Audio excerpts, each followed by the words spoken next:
All right, welcome back to Amplify Impact. This is From Sweat to Runway, the power of fitness fashion. I've got a really exciting guest on here with me today. You know, the global activewear market is expected to reach, I think I looked it up, $547 billion with a B in 2024. But it's not just about the numbers, it's about how fashion is actually, in my mind, empowering studio owners and businesses and really actually shaping entire fitness trends. So today we're going to be talking a lot about how fashion impacts your brand and your bottom line in your business, as well as the evolution of fitness fashion trends with an expert. As always, welcome back to Amplify Your Impact. This is a show for entrepreneurs who are out to change the world through their purpose-driven businesses while increasing their wealth and balancing their health along the way. The warning at the start of the show: real life entrepreneurship is raw, and so is this show. So we record live, unedited, and unfiltered. So activate your mula bandha and let's go get into it. I'm Josh Biro. Today's guest is someone who you need to know because she's literally reshaping how boutique fitness studios succeed with fashion and build their own brands through sort of a revolutionary apparel support system, in my mind, with her company Astral.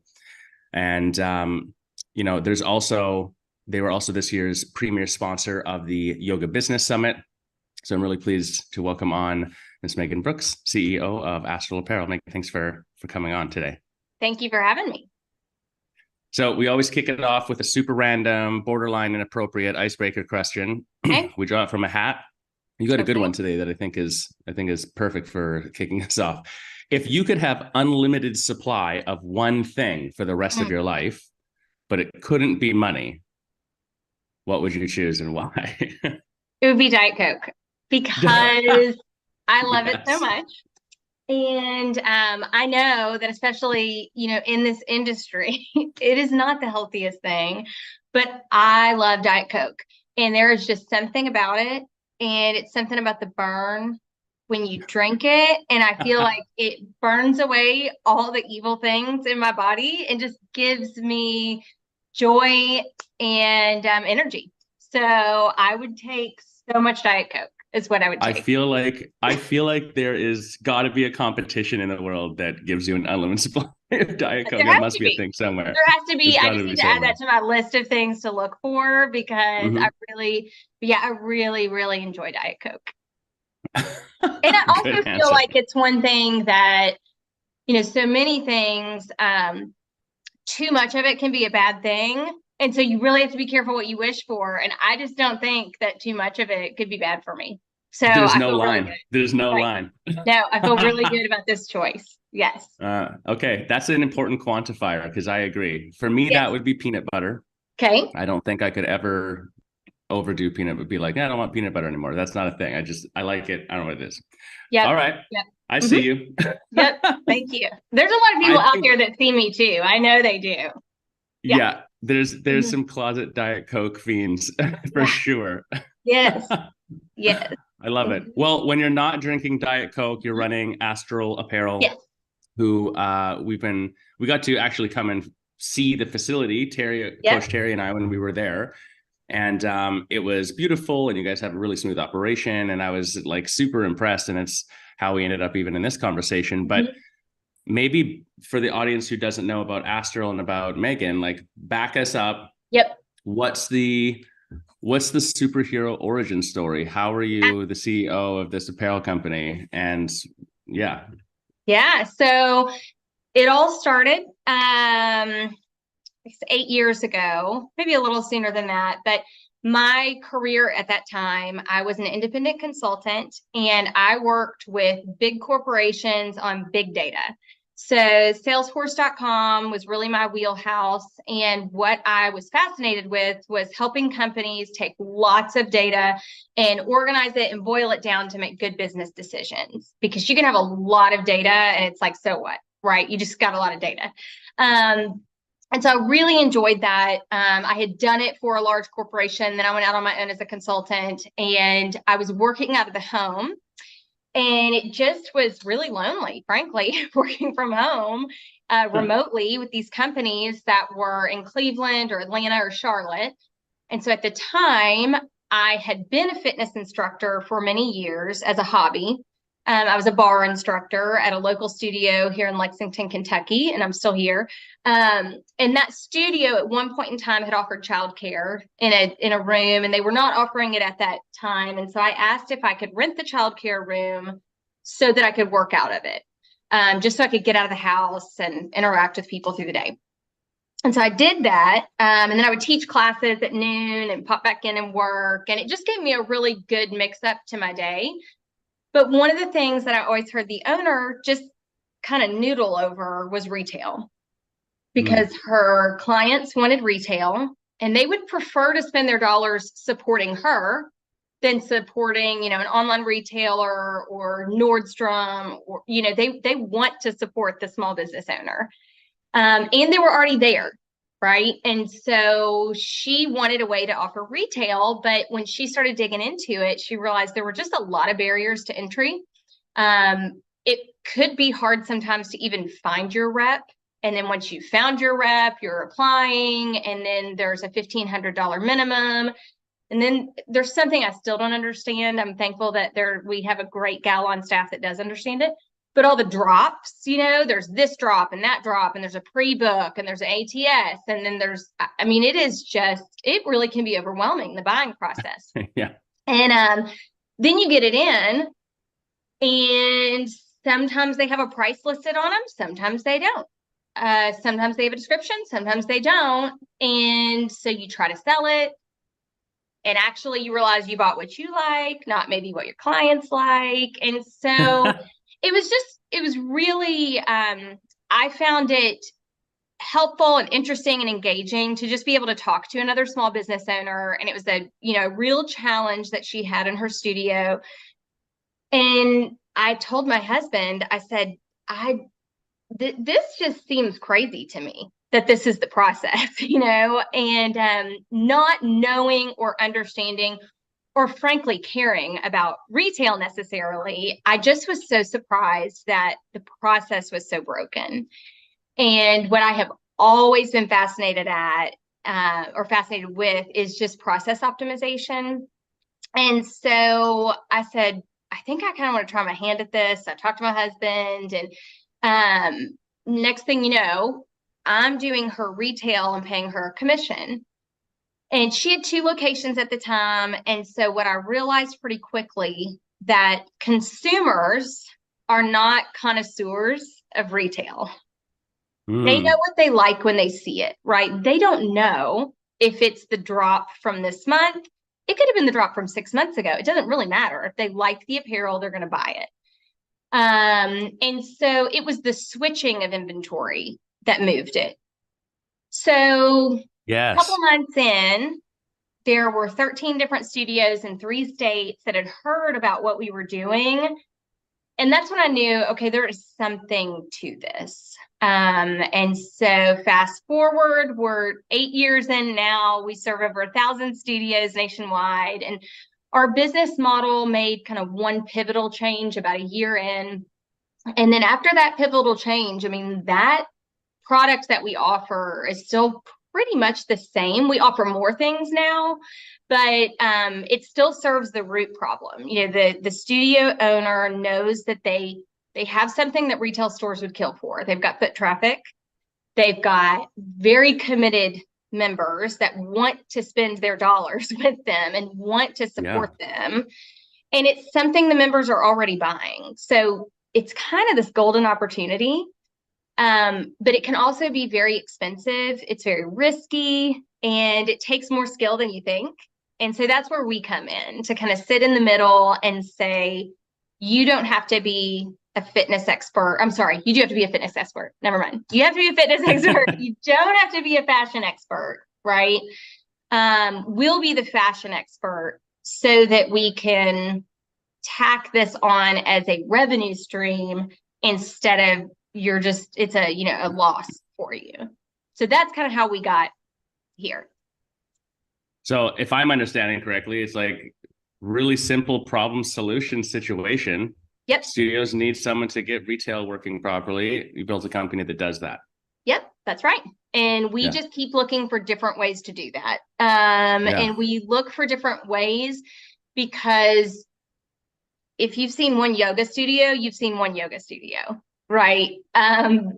There's some similarities, of course, but each segment of the market is different. Brands are different. Consumers are different. The different disciplines are different. And so we just keep evolving to say, okay, this model works really well for bar studios. And so we're going to, hone in on it and make it great. It may not work for yoga in its entirety. There's probably elements that work, but we need to expand it a bit. And then you've got Pilates, and then you've got HIIT, and so on and so forth. So yeah, we just see problems and we solve them. And that's really that would be my, that's kind of my biggest contribution, I think, to the pie. I love it. I really appreciate the straightforward candor about, like, it's not because I love retail and I just was on a mission to change the world through retail. It was more just, problem solution and you being able to see how to operationally put something in place. Yes. I feel like, I work mostly in the yoga world, so we're constantly having the passionpreneur conversation. But I think of this quote, and I don't even know where it originates anymore. It's the idea that a small business owner loves what they do, and an entrepreneur learns to love what it takes. Oh, I love that. Yeah, you get in the game of the whole thing. Yes. I feel like that it's not respected enough to just run a good business and have that be the passionate, high impact thing that you're doing. Yes. So then I've already had 500 notes and we could go all over the place here. It's so good. Jeff, who I believe is your CFO, was that's correct. The person who came on site at our business summit, and he did a presentation and everything, which was really cool for everyone to see, because you guys also do sort of, I don't even know how to say it. You help curate what it is that people should buy for the studio. Can you talk a little bit to that? Yeah. So first things first, we wanted to solve, how do you even get access to retail, right? Because access was an issue, finding the rep, meeting the minimum. And so we solved those problems. We said, okay, there's no minimum. We're going to buy in bulk. We take care of the minimum. And you can come to us and have access to all the brands that we carry. So we solved those things, but then we started, we still hadn't solved the problem that the studio owner likely has not gone to school to get a merchandising, apparels, and textiles degree so that they're an expert in buying, right? Probably not. And probably not, right? Probably not. Maybe. But probably not. And that is a skill. It is a degree, and there's a reason.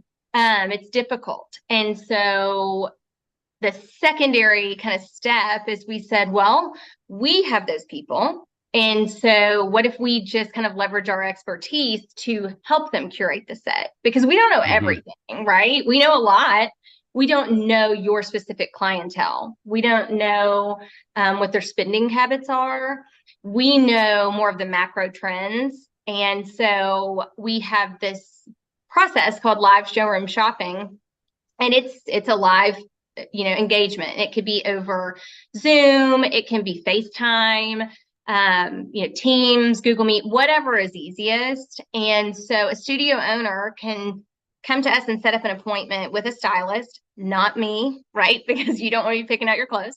But they can set up a meeting with a stylist, and they'll say, hey, this is kind of what the vibe is in my studio. Because it's live and interactive, they can actually turn their camera around and say, and this is what's hanging on my wall right now, right? And I haven't been able to move these in 6 months.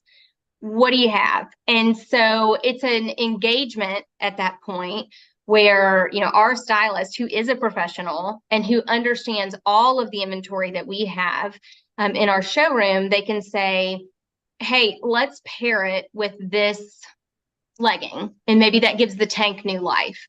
Or they might recommend, hey, pull it off your wall, because everyone loves a comeback. Pull it off your wall, put it in the back room. Let's bring it out in the spring, and we'll pair it with a new pair of leggings or whatever the case may be, and see what happens. And so really what we try to do, Josh, is kind of concentrate the expertise and then give our clients access to it. Right? To say, it's what we do all day, every day.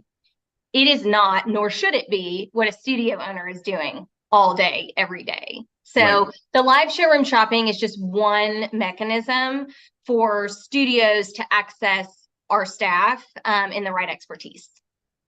I love it. I mean, you guys have the facility for it too, which I Yes. thought was really, when we were there touring the facility, that was something that really stood out to me, that like, you're not just a warehouse, although No. you're an enormous warehouse. It's like Yep. you have these purpose-built spaces for this exact kind of experience, which I think Yes. makes it even more, it makes it better. I don't know. Yep. Yep. It's on I was purpose. You're thinking, right. It's purpose built. you know, one thing that comes to mind for me, the last studio I owned in Canada, especially because the majority of the brands we would order from were stateside. So then we had to ship and import. So there's additional expenses to that. Yep. There's exchange, whatever. And you're right. Like we had to have, I don't know how many, we had someone who was a full-time employee Mm-hmm. and they did two jobs. They worked the front desk and they did retail. Yep. And that kept them full-time employed. And we moved a lot of retail, but yeah, it's just it's just a huge lift. And the risk part that you're mentioning too, I think the tied up cash flow is obviously a risk for a smaller business, but there is there is risk in the upfront purchase if you don't have that person who has that expertise. Because I agree with you. Like one time I tried to fill in and they had a booklet of like pick whatever, and I was like, we're just gonna not order. I have no. Yep, I'm out. no. That's right. Like once it's on the wall, I'll talk about it and sell it. But like this is not my expertise. It's a very special expertise. So yes. And then, it's not even, Josh, picking out the right product. So let's say that you did feel super comfortable with one of the products. Okay, how much of it do you buy and what's the size breakout? Right. Yeah. And so there's just so much to it. And there's some kind of easy ways, and somebody might say, well, I'm just going to buy a 1, 2, 2, 1 because that one extra small, two mediums, one large, because that feels safe. You may not have any extra small clients in your studio, right? Or you might have lots of extra small clients in your studio, but not for that style. And you run out because they're waiting for the crop top, and this is not. So it's there's a lot to it. There really is. And so, it's not just picking out the style. It's understanding how deep do you go in the style? Does that style need a companion piece to sell?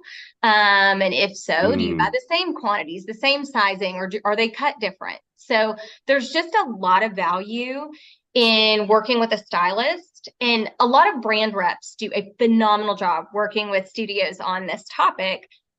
Where I would say Astral is elevated, and you're going to get a better experience, is we're not just selling one brand. And so our staff is going to be able to say, hey, yes, this you need in a 1, 2, 2, 1, but this brand runs really big. So we actually need to order more of the small sizes and none of the larger sizes, or vice versa. And so there's just a lot of value in working with an expert. And that's what we try to do. Like I said, is concentrate the experts and then make them available to studio owners. Yeah, it's very empowering, because otherwise I think that the other cost of running any business is how much mental space something takes up.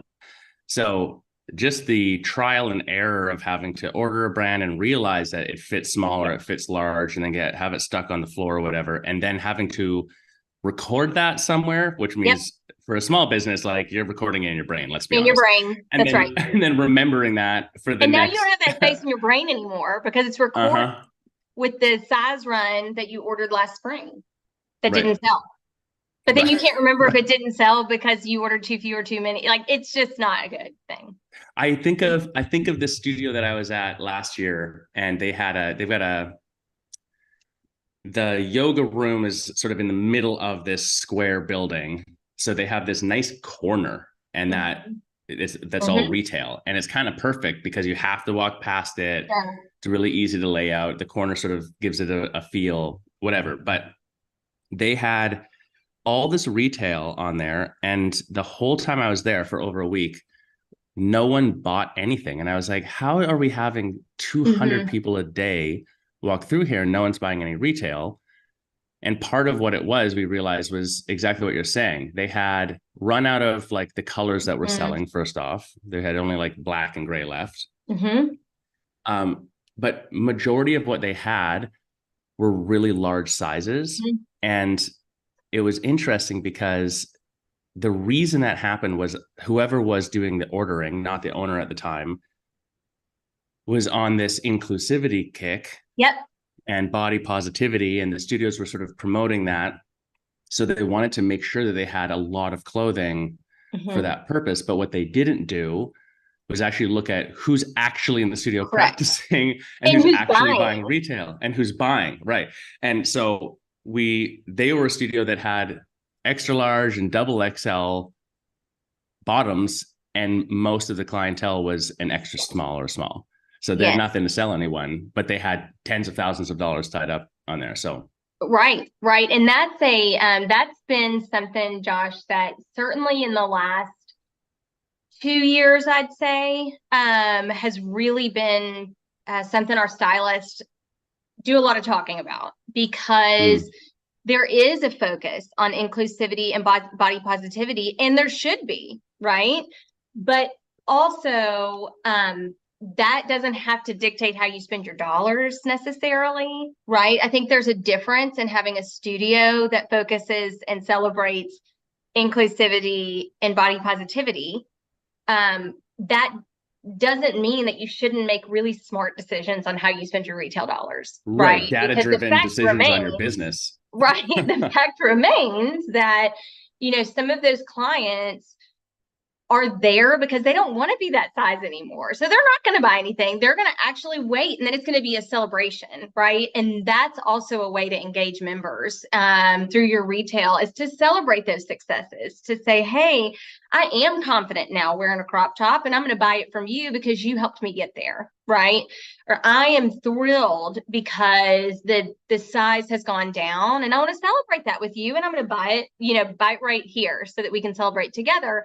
And so we always, share with people that, yes, you probably want the spectrum of sizes represented, but you don't have to invest heavy in that total spectrum if your client base is not spending, because that's not the point of retail. It's not to decorate your wall, and it's not to promote an agenda necessarily.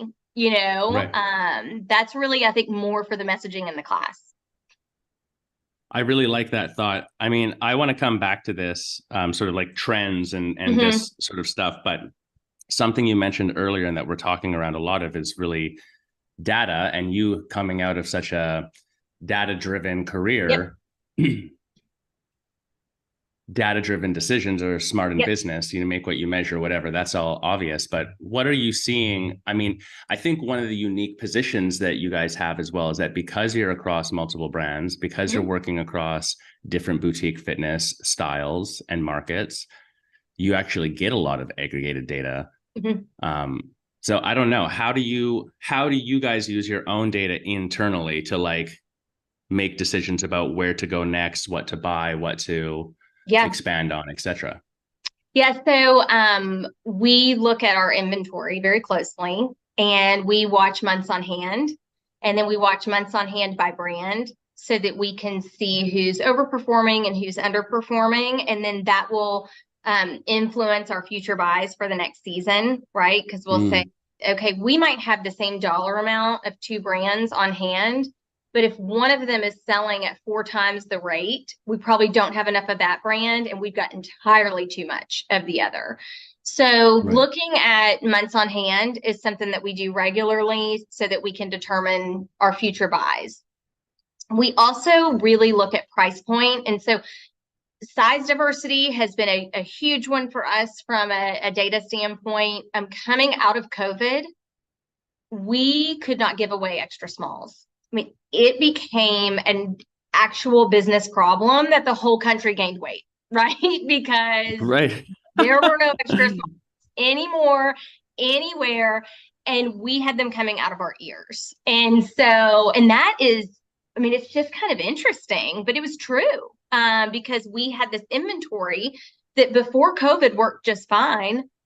And after COVID, the product worked fine, but like I said, we couldn't sell an extra small to save our lives. And so that has been really interesting. And then the pendulum swung the other way, where because the whole country gained weight, I think it kind of kicked off. And, there's other cultural influences where we talk about body positivity and the extended sizing.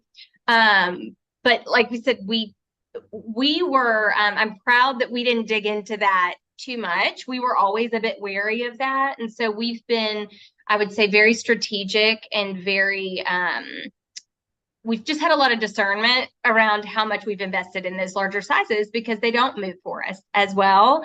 And when they do move, we often get them back on return for the same reason that you're talking about. So I think size diversity has been a big one that we've seen. Then, like I said, months on hand. And one thing, another way that we look at the data is just kind of price point, right? So forget about the brand. How much is the legging? Okay. Right. Is it a $100 plus legging, or is it in the 68 range, or is it below?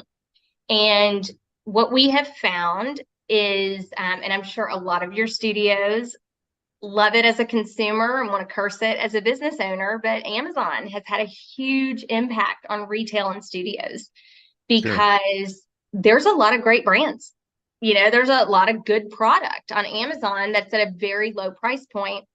Yeah. And so or we get Target's the other, like every studio we go to, Amazon and Target are the two comments. Amazon and Target. And so I think there was a time when we didn't have to consider them as true competitors. That was really a small segment of your customer base who was always value shopping. They were never going to buy retail anyway, right?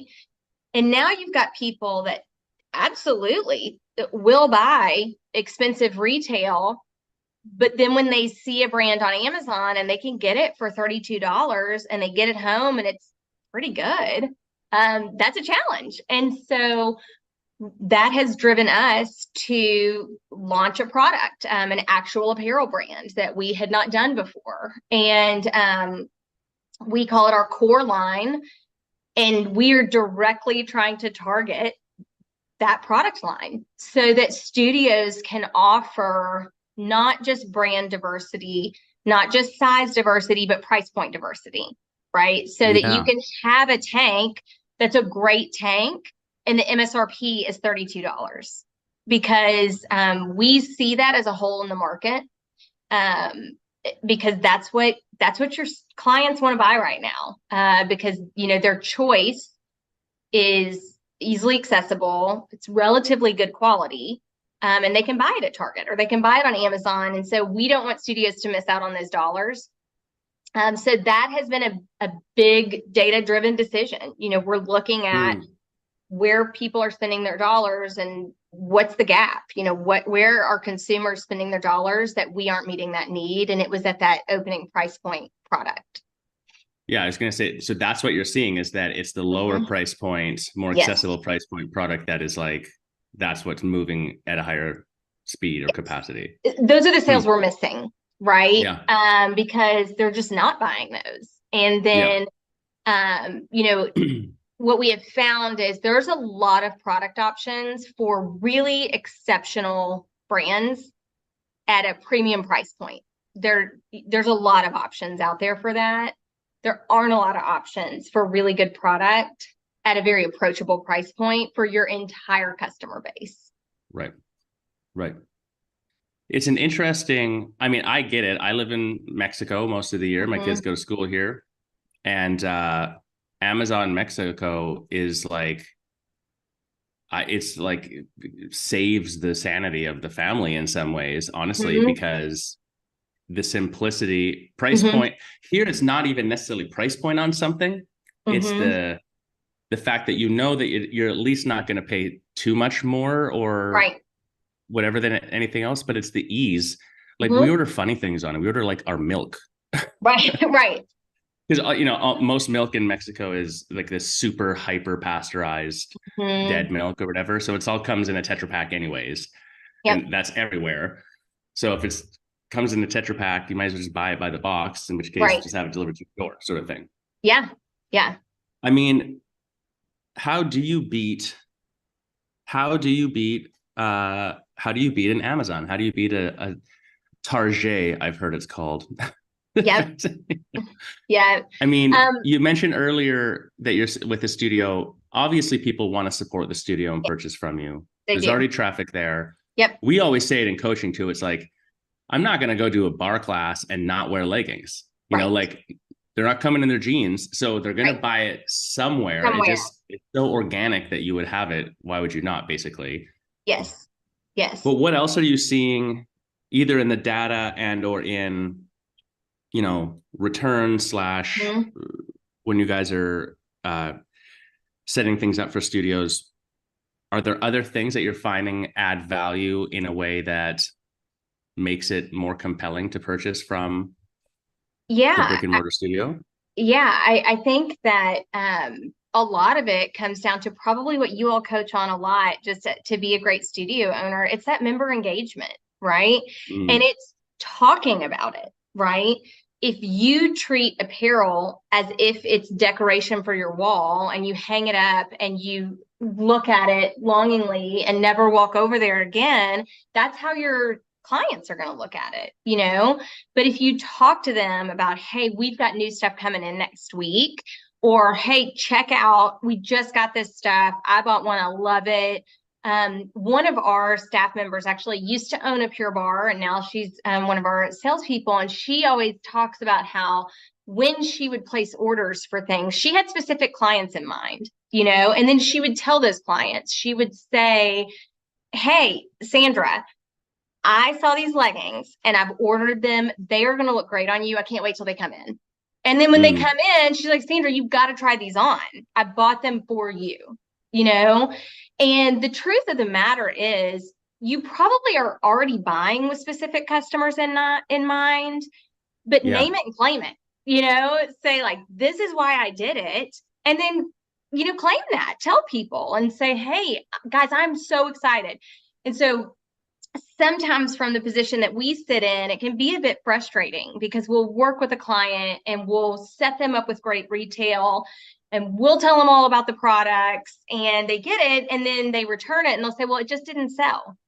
I'm like, okay, well, tell us why it didn't sell, Yeah. and Like, did you sell it? right, right. Because we're like, it Yeah. actually is not going to sell itself. I mean, it just won't. It will be fantastic if we ever come up with a product or someone comes up with a product that'll sell itself, but it doesn't work that way. And so Yeah. you have to sell it.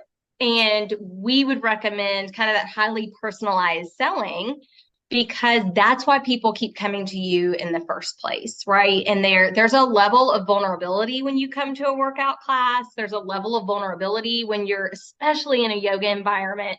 I think that's part of the whole experience. And so it's certainly not taking advantage of that, but it's just acknowledging that and saying, they're Yeah. already placing a certain amount of trust in us. And so you have to talk about that and look at it not like you're a sleazy salesperson, but look at it as you're offering them a service. Because to your point, Josh, they're going to buy that somewhere, right? Yeah. So it's like make their day easier too and sell it to them right there on the spot. And then tell them how great they look the next time they come in wearing it. So that's part of it. One other thing that we have started over the last year, and it's like anything else, it takes time to build, but we also know that people, our data shows it, and just our kind of anecdotal discussions, people like that familiarity. It's why they keep coming back to the studio. It's why they choose the classes with the specific instructor, right? And so what we've started to do on this line that we've launched called Core is we've named each of the bodies. And so we have the Bren, for example, and it's a boxy tee. And the Bren might be out in charcoal now. And in the spring, it might be out in a light blue. And we're trying to create that same familiarity to say, like, this cut. You bought it last time. It fit you. You liked it. Oh, I'm seeing the Bren again. And so some of that too, I think just if you know that your clients have purchased certain types of products before and you've seen them wear it, so they like it, talk about it. and say, I Yeah. know you like those leggings. You bought them the last time and you loved them. So I really think it's kind of doubling down on the sense of community and the relationship, and think about it as a service that you're providing them, because you are, and sell it. That makes all the difference in the world. We got a second good quote for today. Name it and claim it. I love Name it it. and claim it. That's right. For our first one's to your point earlier, which is tying into what you're saying too, Megan. Like, consumers are not connoisseurs. They're They know not. they like, but that's a different thing. I have so many more questions on this, especially the core line stuff is really fascinating too. But what about data on an individual studio level with your Mhm. own customers? Is that Yep. something that you guys, like, if I buy from you, whatever, 8 times a year, Mhm. in the subsequent year, is that data something you're looking at when you're helping to curate what I should buy next? Yes. And so we're going to look at what you bought. Maybe more importantly, we're going to look at what you returned.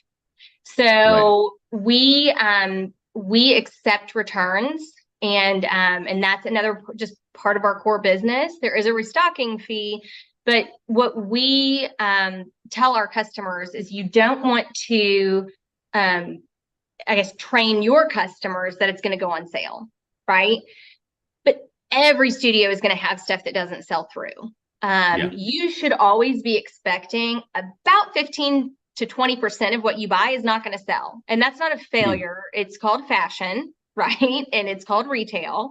And it's just That's a part good of, metric to know, though. I didn't know that metric. That yep, just like that's the expectation. So if you go that's the into it expectation. knowing that, That's the expectation.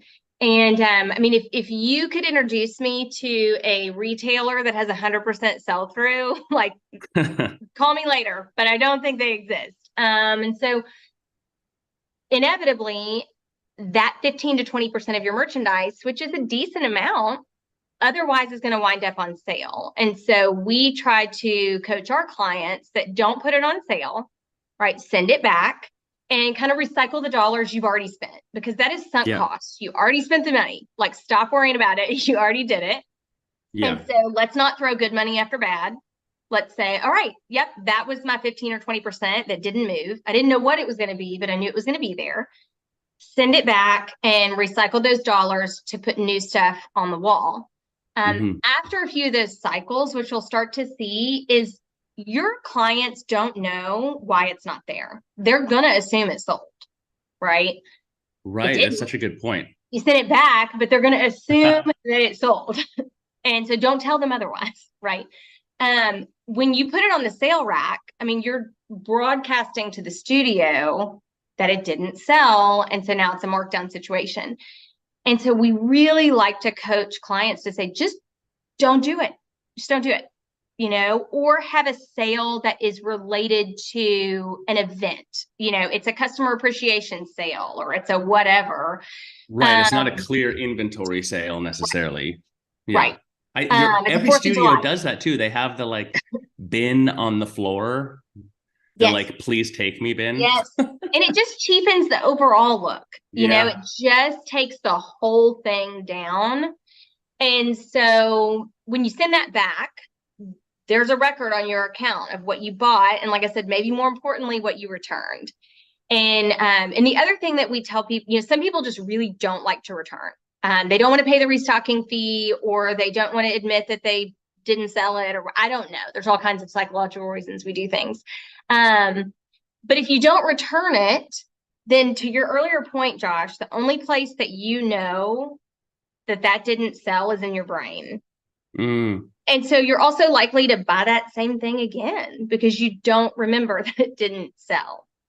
That's an interesting point too, that like actually the system you've designed where I can return even with a restocking fee is also creating Yes. data tracking. Yes, it's creating the record, right? Yeah. And so then when you work with a stylist, they can see that and they can say, hey, it actually looks like though all of your returns have been the extra larges, right? Mm. Or all of the returns have been leggings that were over $100, or all of them have been a certain brand. And so then it just kind of opens up that conversation, because maybe you didn't realize that X brand is your personal favorite brand, but P.S. no one in your studio is buying it. But it right? doesn't move. Yeah. It doesn't move. And so that's part of it too, is, we're keeping track of data that certainly helps us, but it can help you if you engage with us to talk about the data. And there's some owners that just do a phenomenal job at that. There's other owners that don't, and that's fine, but that's something that's available, when you engage. And there's no additional fee to work with a stylist. They're there. It just takes the willingness to say, I'm going to set aside 30 minutes to an hour once a quarter, maybe, and set up a live shop and really go through that information. No, I love that. I think that you're really solving they at first might sound like the minutia, but I think retail is undervalued in its potential in a studio for a lot of reasons. But the part of that undervaluing is the cost, and cost isn't just money. Cost is time and energy and this mental capacity we're talking about, etc. These are all the little details that let the professionals do it. It just makes it easy. Then you can focus on just selling it / doing your core product. Right. It's interesting. I just did the calculation. So when I sold my last studio, we had to do a very deep retail inventory. And we had $30,000 in retail tied up on the floor. And we had a large retail situation. That's probably quite a bit more than most single location studios or whatever. But that means there was $6,000 of stuff that at the time Astral didn't exist. That's right. We couldn't send things back. Like it was just there and we're trying to do something with it. So yeah, how powerful is it to be able to get that stuff out of there and have it freshen up? Because the other thing you mentioned earlier that I have a note on too is, one of the, can talk about how do you sell retail in a studio? Obviously engagement you mentioned, but you also said earlier, if something's not moving, take it off the floor so it disappears, put it back on. We had our retail person once a week would take everything off the wall, clean the wall, sketch out on a pad how it was going to look, put it all back up. So, once a week it looked brand new and there's a new thing in front and whatever. And man, does that make a difference? Like to just keep things moving. So same thing, you've got retail sitting there, like that sunk cost, even with the restocking fee, just roll that into the next thing and get the full margin on it. That's better. Yes, absolutely. Fresh, So then, beyond selling this in the studio and everything, what are you seeing in your data, like on a studio level? Like how much retail do studios buy and move? What do you have an average that you see? Yeah, I would say we see studios all over the map, right? But we see about $2,500 a month is something that we would consider a well-organized, well-performing, but also kind of average studio. And I want to say average, not as I don't want to be dismissive of that amount, because sometimes I think we can hear average and think that's not great. You're going to have your studios out there that are going to do 4,000 a month, 10,000, those exist. And I think there's a number of factors why those exist. And we said earlier, not many studio owners have a formal retail background. Well, some of them do, and some of them are those studios that are doing 4, 5, 6, 7, lots of money. So, but I would say that 2,500 to 3,000, that is solid. And when you think about, the potential margin on that and just what that does to your top line. So I think that that's probably a really good aspirational goal for a lot of independent studios to get to. And that because you'll profit another whatever 2,000 on top of that 2,500, most likely. Yep. So that would be that's kind of what we see as a really solid, achievable, but probably a stretch for a lot of studios. So something to really work towards. One thing, and I know you've met Coach Terry, because I said we went there, and she loves retail. I mean, she heard that we were doing this podcast, and she's like, she has a call right now, so she couldn't come on. But she's like, "Can I come on the podcast?" She loves retail, but one of the things she did a live talk or whatever at Mm-hmm. Mind Body Bold maybe 5 years ago or something, specifically on retail in her previous studio. And the whole ethos was your retail pays for your lease. Right. Like Mm-hmm. that's like the goal to try Mm-hmm. to hit. And I always thought, what a great way to look at it, that it's like, Absolutely. that's maybe not your primary business, but Sure. if it pays for your lease, like It's that's meaningful. great. Yes. Yeah. Yes. Just because it's not primary does not mean it can't be meaningful. Yeah. And does not mean that it can't be actually a critical part of your business, you know? Yeah. And so absolutely. And like I said, studios have what so many retailers spend millions of dollars on, and it's just getting people to walk into the door, you know, and Right. you've got it. And you've got that much more engaged relationship. And as I said, especially in the yoga universe, you've got probably some vulnerability and trust that may not be there in some of the other disciplines. And so you really have an opportunity to make it a meaningful and impactful part of your business. Yeah. One of the things that you're making me think of is an internal data point that we have in the Yogapreneur Collective, which is we did a case study on this across, we did it 2 times. The first time was a small group, maybe 10 studios. Second time was much larger. But we looked at if someone's on their intro month, because at the time that was the most Mm-hmm. common thing for someone bought at a studio when they first came in. If someone's on their intro month and they spent $50 or more on retail, they were 67% more likely to be on membership the next month, which like Mm-hmm. just makes sense logically as well. Because if I buy a great pair of yoga shorts and a Yeah, mat, like, what the heck else am I going to do with it? You right. know, That's but right. And the it makes thing, them feel part of it. It makes them yes, feel like, hey, I'm part of this community. You know, it's yeah, there's just a feeling of pride there to be involved in something that is good for you and healthy, and it takes time and it takes money and it takes your commitment.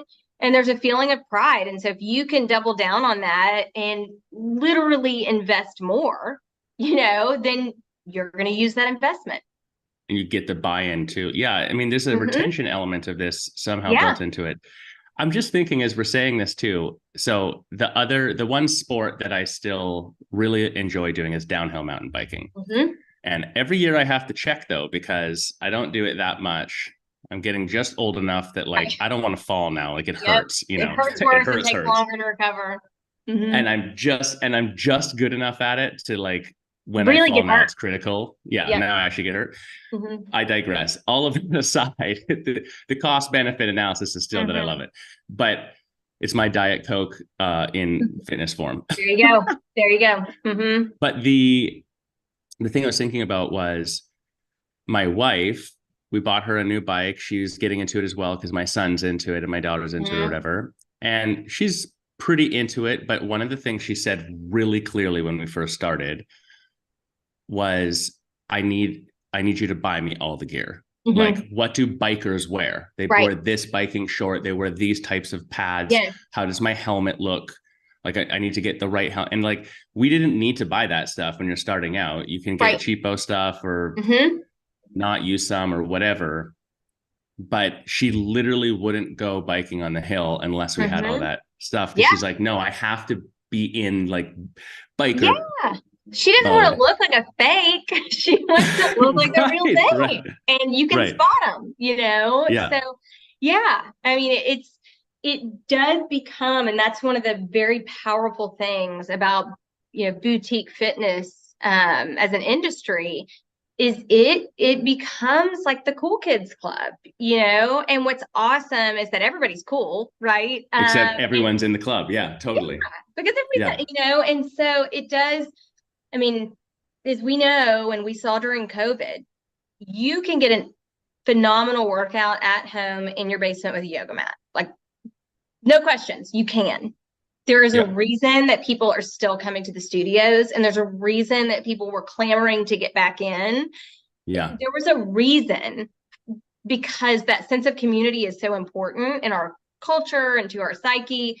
And it's an honor to be in this industry and get to provide that, And so then when you provide kind of these add-on things that just deepen that connection and deepen the experience, like do it, and really dig into it.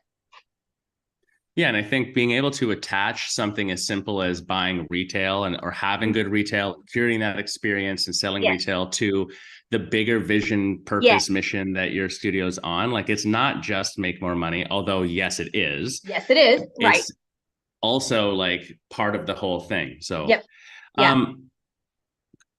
practical brass tacks question: what is, on a studio level, a normal markup now? Because what I remember back in the day, as you would hear that retail was marked up double, right? But then in retail stores, it's clearly way more than that now. Yeah, like 3, 4, 5 times. Yeah. But the type of retail you're buying in a studio is different. So often the MSRP is not even quite double. Right. Do you guys have a recommendation? Is there a way you look at that? Yes. So that is another shift that we've seen in the data. And the way that we've seen that play out and how we're paying attention to it is, we'll buy at a certain discount off of a brand, right? But now where that brand maybe used to do a 2.2 initial markup, maybe now it's a ×2. So even though you're getting this, you're buying it effectively at the same price, your margin has gone down because there's less room there. And so we sell. And sorry, that's off of their recommended MSRP that we're talking about? Correct. Right. And so because we price everything at MSRP, we take the recommendation of the supplier. We sell our goods at 40% off MSRP. And we used to be competing, to your point, with an industry standard of 50% off, right? So we would say, okay, when you buy from Astral, you're getting 40 points of margin instead of 50 points of margin, but that's for all the services, right? That's because you're working with the stylist, it's the immediacy, all of those things. And what's been interesting is margin has been shrinking in the industry. And I think it's because of all the challenges we've seen with supply chain, cost of goods are going up due to inflation. And so our margin that used to seem like a big sacrifice is not such a big sacrifice anymore. We're seeing those reduced margins, and they are real pressures in the industry. They aren't made up, and so I would say it's anywhere between 50 and 40%, margin that you're going to see. Really, I think what's good about that for the studio owner is that it's not your primary mechanism to make money, right? Right. It is additive. And so those margins are not going to work if you are owning an apparel boutique where that is your primary, source. It does work. And it especially works if you're working with a partner like us, where so much of the mechanical and just the time consuming things are already done for you. And so that's been an interesting shift that we've seen in the market, but we are seeing those margins come down. That's interesting to hear that sort of trend. That's been my sense as well in the studios. Yes. One of the questions we get then is often like, should I just mark it up more? Like if MSRP is whatever, like, should I just go higher because we're the boutique experience is curated, whatever. Right. Some studios we're seeing have success with that, but maybe that's a market specific thing. I think it's probably a market specific thing. I think you also have to, it's a little bit of, you're kind of testing your member engagement a bit, right? And their commitment.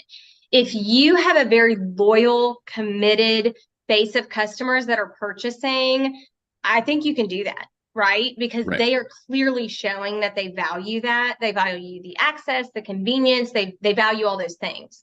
If you don't have that established, committed set of people, I would argue that raising your prices is not going to help, right? And it also depends, Josh, I think, on the brand. If you are, if it's a core piece from Astral that's only sold to studios and nobody can find it online, and it starts at 32 and you take it to 34, probably not a big deal. right? Right. If it is a brand that people know and they can see it online, I think you also kind of risk a bit of integrity, right? Because they're like, now, wait a minute. I just saw that for 54. Wait, I can get it cheaper direct from whatever. And then it doesn't feel like it. Then Mm, your heart doesn't swell so big when you buy it. I think yeah. you feel really good as a consumer when you're not actually sacrificing anything. You're just supporting this person instead of the company, right? Yep. But Yep. if you have to pay more to support the small business and you can get the exact same thing over here, sometimes that's not going to breed the loyalty that we're looking for. So I don't know that it's right or wrong. I think you just have to kind of explore the implications. And I think Right. that, how strong is your current base of retail sales? And are they connoisseurs, right? Is it a brand that's easy to be a connoisseur of? Because some brands, I mean, you can't find it with a search warrant online. Other brands, everybody knows what the price is of the Align legging. Like that just everybody knows, right? Right. So I think that's certainly something that you can do. But I just think you have to have some discernment when you make that decision. Yeah, that makes perfect sense to me. I think, again, that's business, is you Mm-hmm. test You things and you test and keep learn. optimizing. Yeah, Yep. you test and learn. So Mm-hmm. then take me back to, tell me about the core line Yeah. that you guys have done. That's really interesting. So it's your own line that you're Yep. making Yeah. now. And Yeah. really, I shared with you, I think the perspective that I bring most to the business is the operational efficiency. And this was born out of us seeing the data that there's a gap in the market. And operational efficiency a lot of times comes through scale, right? And so one channel of business that your customer set would not engage with us is we do a lot of custom private label for large companies. And Mm-hmm. so, we do the cut and sew bodies, and then we work with printers to put the logo on it and the custom tags and the whole 9 yards. And what we found over the last 2 years doing that for some large companies is the logo is the logo, right? And the logo should be the logo and it shouldn't be changed because there's brand equity in the logo. And so the only way, not the only way, a really good way to repeat sales when the logo stays the same is to elevate the body and to elevate the fabric and elevate the stitching and the fit, right? And so Right. you're staying true to what has brand equity already. Don't mess with what's there. But we got to switch it up. It can't always be on a Bella canvas, right? There's a time and a place for that. So we had built That's so this. true. I'm sorry to interject. It's so true. If Yeah. I have a closet full of Bella and Canvas Mm-hmm, shirts mm-hmm, and I'd never heard of them ever, I don't know, 5 years ago. And right. then now that's the standard.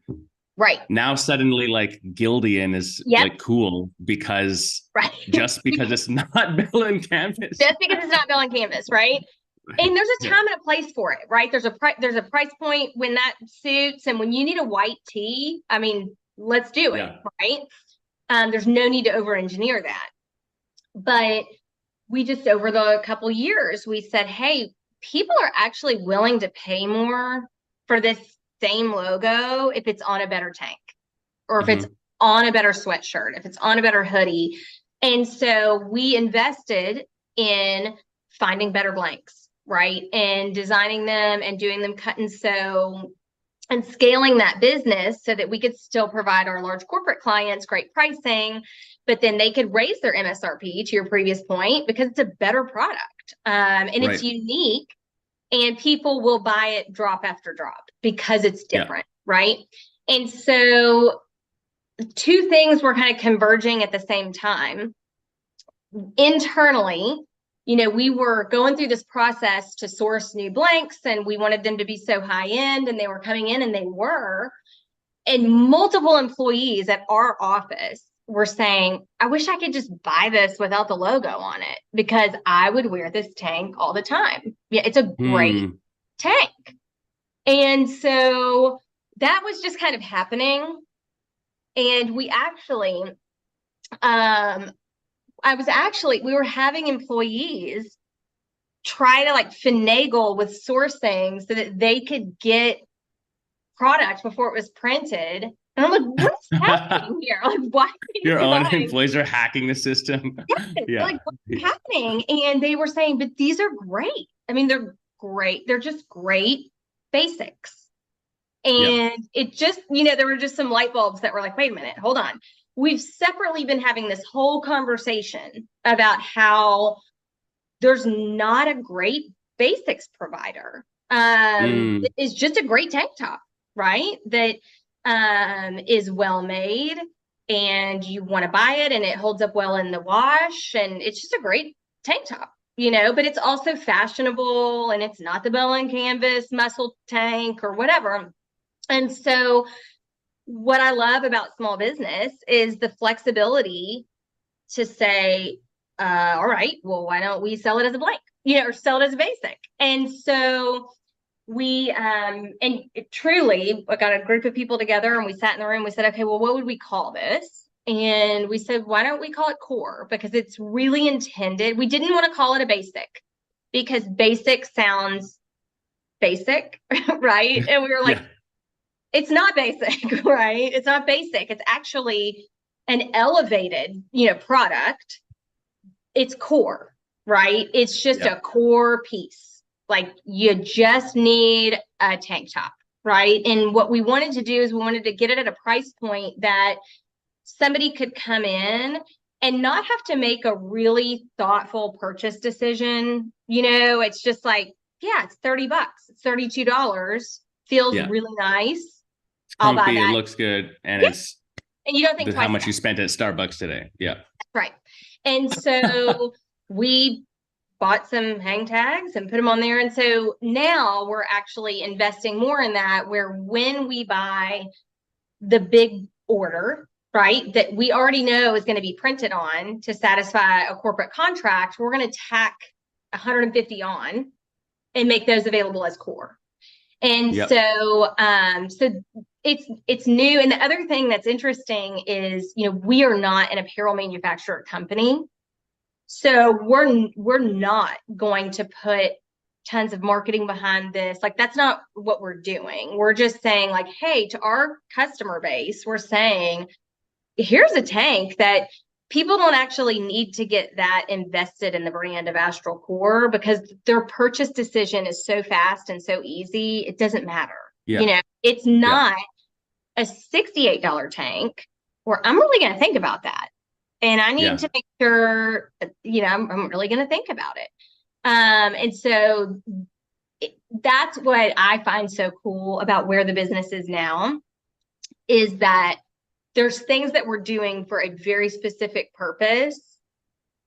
And then we realize, okay, there's actually another need that this might solve, or with a tweak, it could solve it.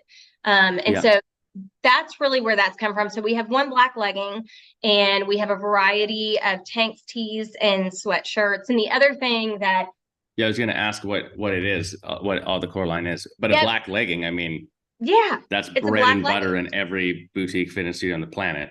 That's right. It's a black legging, and it's a good black legging, Yeah. And so, and what's the recommended MSRP on it? I believe it's $58. Yeah, which is great. Yes.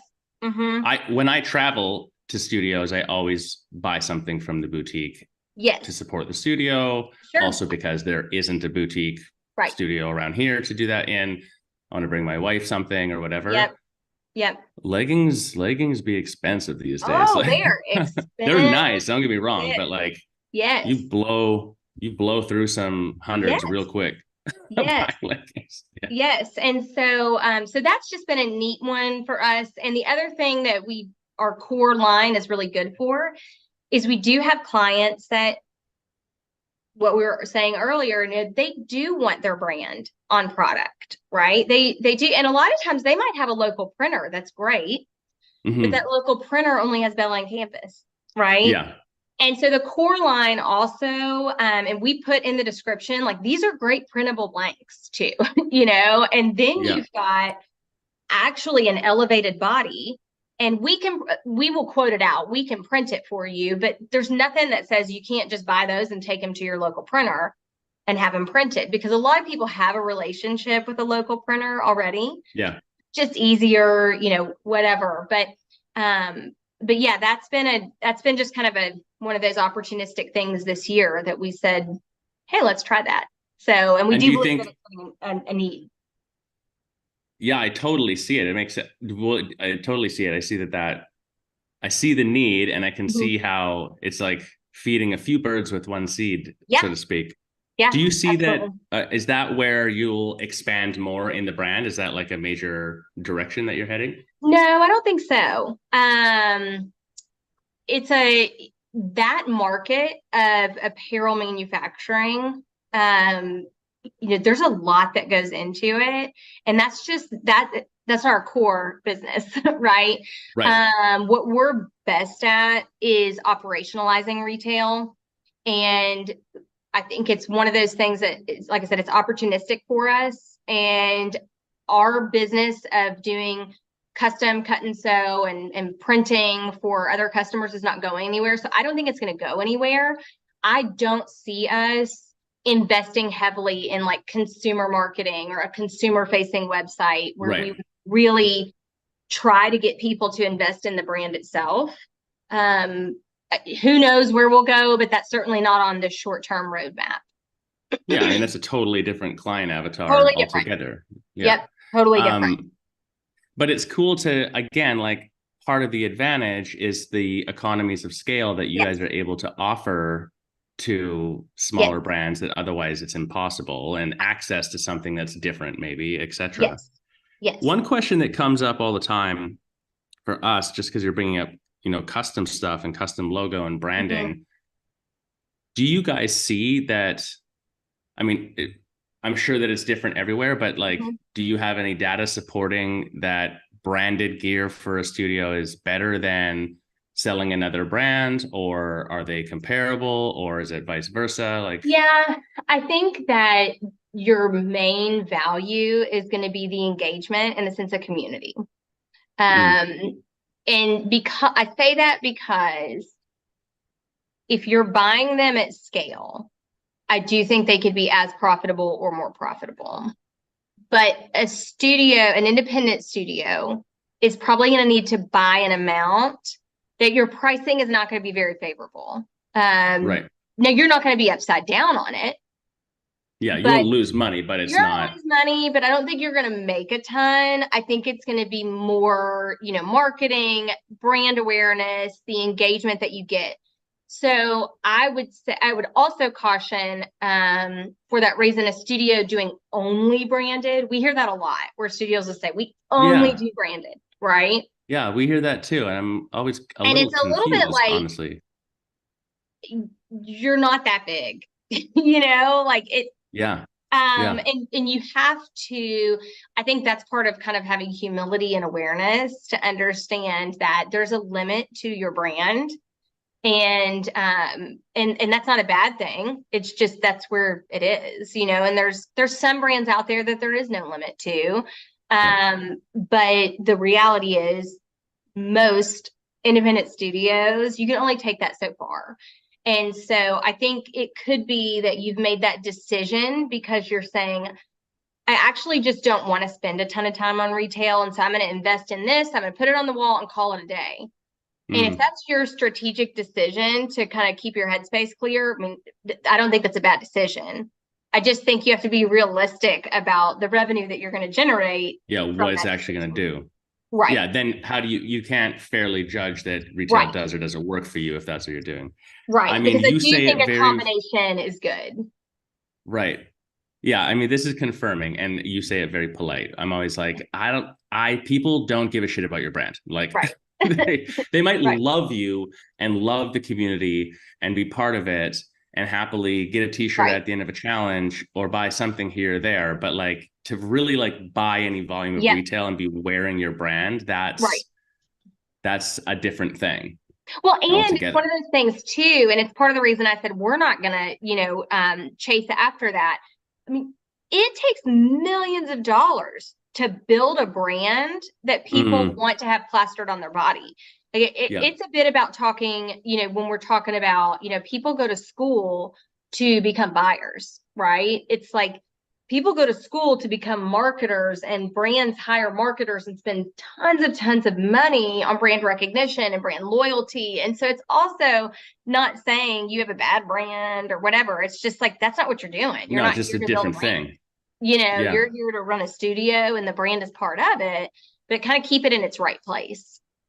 Well, and I think especially on the retail level of things, as you were Yes, saying that, I was thinking about how Bella and Canvas is a brand, but no one's buying a shirt that says Bella and Canvas, like correct. that's not the type of brand that it is versus like Nike or Jordan or something now. Mm-hmm. You would buy that to have that on there, but that's different. Like think of how many It years is. of effort and whatever has gone Yeah, into but building even that think up. So about, I mean, think about the monsters in our very specific space that we're talking about. People aren't buying a Beyond Yoga space type pullover that says Beyond Yoga, right? right. They're Or not Spiritual buying. Gangster. That's Spiritual right. Gangster originally has the shirt Spiritual Gangster that kind of Yes. put them on the map, but Yes. none of their stuff has. That's not. Yeah. Right. Yeah. If anything, I think they've wisely chosen kind of their emblem. And even then, a lot of times it's in a very understated place so that there's, Yes. brand recognition. And so that's what I mean. It's not to, slam on somebody's brand. It's like Lululemon is even pretty understated on their product, and they're Lululemon. Yeah. So you kind of have to That's know, true. I you wouldn't need have thought to of know that. your role for your brand on retail. Yeah, I wouldn't have thought of that with Lululemon. There is, to my knowledge, I could be wrong, Hmm. no Lululemon leggings that have Lululemon down the side, Right, like the whole thing. right, right. Hmm. So that's a great sort of segue to another question that this came up way earlier, talking about the buying process Mm-hmm. on the studio level and how that's something that you really help with. But there's the buying process on your guys' side, Yeah, and that's sort of, I mean, I can only imagine how yeah, much effort that is. yeah. I guess talk to me a little bit about how did you build that? Like, how do you, okay, Mm-hmm. so you decide, I'm starting Astral, we're going to Yep, solve these problems, but now you have to go get these brands. And I yep. imagine at some Mm-hmm. regular frequency, you're looking at new brands to bring Yep. in and etc. Yes. This is long-winded, but to add in another layer to this, I'm also seeing more and more, because people understand the margin of direct to consumer, brands that are hitting, Viore would be an example that Yep. comes to mind for me right now. They were an unheard of brand Yes. except in San Diego forever, and now they're everywhere. Mm-hmm. I think I heard a little birdie told me Mm-hmm. that they're not going to sell Right. wholesale anymore, or they're going to make that very difficult. Sure. Um, so how, on your guys' side, how do you go about like finding a brand that's worth bringing in, that buying Mm-hmm. process? And are you seeing that trend of Mm-hmm. like when brands get too big, they are cutting you out kind of thing? Yeah. So we see all of that. And our buyers, so we have one full-time, she has an assistant, and then we have a full-time sourcing director. Because there's the buying, which is the art part of it, and it is Mm, building out the assortment calendar to also make sure that the vibrant blue from Viore, let's say, doesn't clash with the electric blue from Barley or whatever, if they're coming in the same window, right? So part of right. it is a very artistic visual process, like a literal visual process. And it, some of that is also dependent on the pre-order windows, right? So certain brands release really early, certain brands release closer to the end of the window. And so Allison and her team are very visual about it. When they pick a style, they're snipping that picture out and putting it on a PowerPoint, and we just have a running assortment calendar, right? And it's like, okay, we're going to take this blue legging and we're going to drop it in here for June of 24, so that in 3 months, when the next brand is open for their June of 24, we can literally look at, okay, what have we already ordered? Do the colors work together? Are we missing a color? And so there's a very artistic part of it. that Allison manages, and she has a That's degree. fascinating. I wouldn't have thought of that, because in my mind, you guys are like, we're buying all the stuff and then we're selling to other people. So, Mm-hmm. but that even at your level, you've got to Yes, curate what yes, stock you're holding and how it plays with the, yes, plays with each yep, other. yeah. And so The art. there's an art form to it. And so, from a merchandising perspective, they're planning that out, and kind of keeping up with, okay, like I said, let's say spiritual, and I'm making all this up because I don't know what the windows are. I just know they're different. But let's say spiritual, you order 6 months in advance, right? But then maybe FP movement is 3 months in advance. And so, as an independent studio, ordering directly with the brands, like, let's go back to how much mental space we have, right? To Dude. remember that, okay, well, first of all, how much have I already ordered of spiritual, right? So how much have I already spent? And what did I buy? And not just leggings tops, but what were the colors, right? And so then when FP comes out, then you're like, okay, what did I buy? And when is it Right. coming in? And do I even have any budget left? So Yeah. we're doing that Yeah. on Because a the other stuff hasn't even arrived yet. hadn't even arrived. Yeah. Yeah. Yeah. So we're doing that just on a much larger scale, right? And so Hmm. that's how Allison makes sure that our showroom always has stuff that was on purpose. It was, intentionally bought. We don't want clashing colors, and because the goal is that a studio who's buying from Astral can forget about all of that, right? And they can, at the speed of what they need right now, right? They can look up one day and say, crap, I haven't ordered, or guess what? I ordered and it flew off the shelves, or I ordered that and it's actually really ugly. Like, whatever the situation is, they can get on our e-commerce site and order stuff, and 98% of our orders ship next business day. So I mean, probably Yeah. in 3 days, they're solved, right? And somebody else on our team has been, ordered that 6 months ago, right? And Yeah. then 3 months ago, and then 1 month ago, so that your members can just get on and immediately have access to that. So that Actually, at part of the it. Go oh, ahead. I'm so sorry, Megan. Oh, I was gonna say at the summit with Jeff, Mm-hmm. a few of the studios did that. Like they put in an Mm-hmm. order with them while they were there, Yes. and it ships before they even left the summit. Like by the time Yes. they're back, it's going to be there. Yes. Yes. Yeah, And that's a and big that differentiator for us. There's no, two that's huge. differentiators, like the fact that we just have it in stock, but also that then we get it out really fast. And we have a team down there that they take a ton of pride in it, as they should. And they do just a phenomenal job. And people are always like, I can't believe this is already here. And operationally, also, that falls under my side of the business. And that's kind of what makes me tick.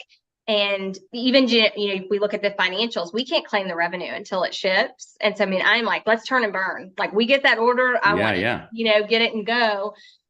So there's that element of it. And then we have a sourcing director, because you have to think, okay, so Allison has done all of the artistic work, right? And she has laid out this great plan.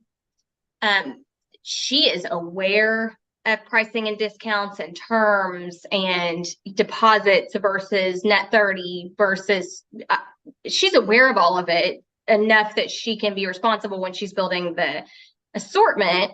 But it takes a whole other person, a full-time job, to place the orders, and make yeah. sure that they're getting in the system. And then when they come in, we're invoiced correctly. And so that is a major part of our organization, is just, spending the right amount of money on the right clothes to deliver at the right time, and then be accessible to And be able to our move it clients, and be out. able to move it. Yeah. Well, I can attest from being there too. Your warehouse, and I've been in a bunch of warehouses of different businesses throughout the years. Obviously, just it was spotless, fucking clean. Thank you. Everything's labeled perfectly. Like there's clearly a system in place, Yeah. and the nerd in me gets real excited about that. Oh, I love it. I get I'm like, so I don't know if you can call a excited. warehouse hot, but this is a hot warehouse. Like Thank you. what? Yeah, Thank you. Thank you. it's good. We're really proud of it. And that was on purpose. You know, we said we are serving high-end boutique clients and we need a high-end boutique warehouse, you know. Mm. And so that was on purpose. And it's interesting. I just was in a meeting this morning and we had a brand rep come to the office last week. And Allison was complimenting Beth Ann, who manages the warehouse, and she said that, you know, the rep was just commenting on how well organized and how clean. And so we take a lot of pride in that, and I love it when it's noticed. So thank you. Well, you're very welcome. And I don't say it lightly. I don't know. I have a couple more questions about that. Yeah. But I want to go to a different one just before I forget. So, you know, as an extension of this buying process and stuff, and you're finding brands and what is working or not and how they fit together, what about this move by brands to direct to consumer? Yeah. You know, So I didn't answer that. I don't know how I feel about this. Like, I don't know if ethics is the word. Like, I can't help it. My yoga brain's like, yep. is this right? And I can share as well that I don't know if you guys experienced this in the past or whatever, but we would buy Spiritual Gangster when it first ever came out, and it moved really, really well. And a couple of years in, they wouldn't sell to us wholesale anymore. And I can't actually remember the details. I think that they went direct to consumer at that point and just cut off all wholesale. Right. It might have been that you could do it, but the minimum order was like enormous or something. Sure. Sure. And I remember just being like, and this is why the ethics question comes up. I remember being pissed off because I was like, we have promoted the shit out of this. Like in our town, right. The reason that brand had any notoriety was because of us, you know?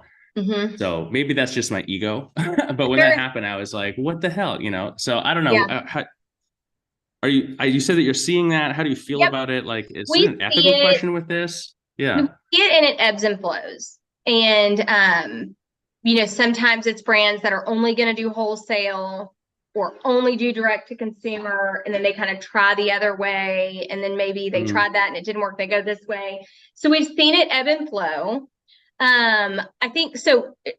When leading up to this, you know, you sent some questions that might be asked. And one of them was kind of what is maybe an unpopular belief or something. And, you know, because I was 11 years in a very big company, you know, a multi-billion-dollar company. And so I was just like a tiny little cog in that wheel. One of the things, though, that came out of that experience is actually I have a deep appreciation and respect for big business. And sometimes I think as entrepreneurs, we can get a little chippy about the big bad business. And I really believe that the ecosystem takes both of them, right? And I think it's natural that there's going to be some points of conflict between the two. And I think it's part of the overall evolution. And so what I would, I'm with you. I mean, there's been some times that I want to, you know, throw some bad words out and get really frustrated, you know, be like, what are you doing? You know, so I certainly am there. But then when I try to sit back and think about it just strategically from a business standpoint, a lot of times too, I think big businesses, a lot of them are really, you know, small businesses that have had a ton of success. And a lot of times I think that's true in the apparel business. When you look at how they started and where they've come, and part of me, I'm like, you go, like, good for you. You know, that's amazing. And so there's part of me that says, that's amazing that they've had enough success that they can even make that decision. And they can say, you know what, we're going to walk away from a channel because it's distracting to us. And we don't have the manpower to do both well. And so we're going to do one and we're going to crush it. Right. Yeah. And I think sometimes as a business owner or a person, you know, we can take that personally. And like you're like, how could they do that to me? I built their brand, right? How could they do that to me? And actually, that's not what they're saying at all. They're just like, you know what? We don't think we can do both well. Or Right. we can do both of them, but this one is actually sucking resources and this one is making a lot of money. So who knows? You can never know somebody's motive totally. But sometimes, we'll talk to studios and they'll say, oh, but you don't have this brand or you don't have that brand. And what I really try to encourage the studio to think about is you also can't rely on that brand to sell your retail, right? And you Right. can also say, yeah, we don't want to carry the brands that you can get at Nordstrom. We don't want to carry the brands that you can go in the brick and mortar. Like, we want this to be boutique. We want it to be different. And so I think it's just a fine line in really feeling comfortable in your own purpose and what's the goal of your own retail, and the people that are willing to sell to you and willing to partner with you, like partner big with those people. And the brands that have decided another channel is best for them, it's kind of like, okay, let's not spend another minute thinking about it Yeah, it's not and, worth and putting the go on. energy It's into not it. worth it. But I think we see it both ways. I will tell you from our side, Josh, we have some companies that shouldn't be selling wholesale, right? Because they can't get it together. And so it's just like anything else.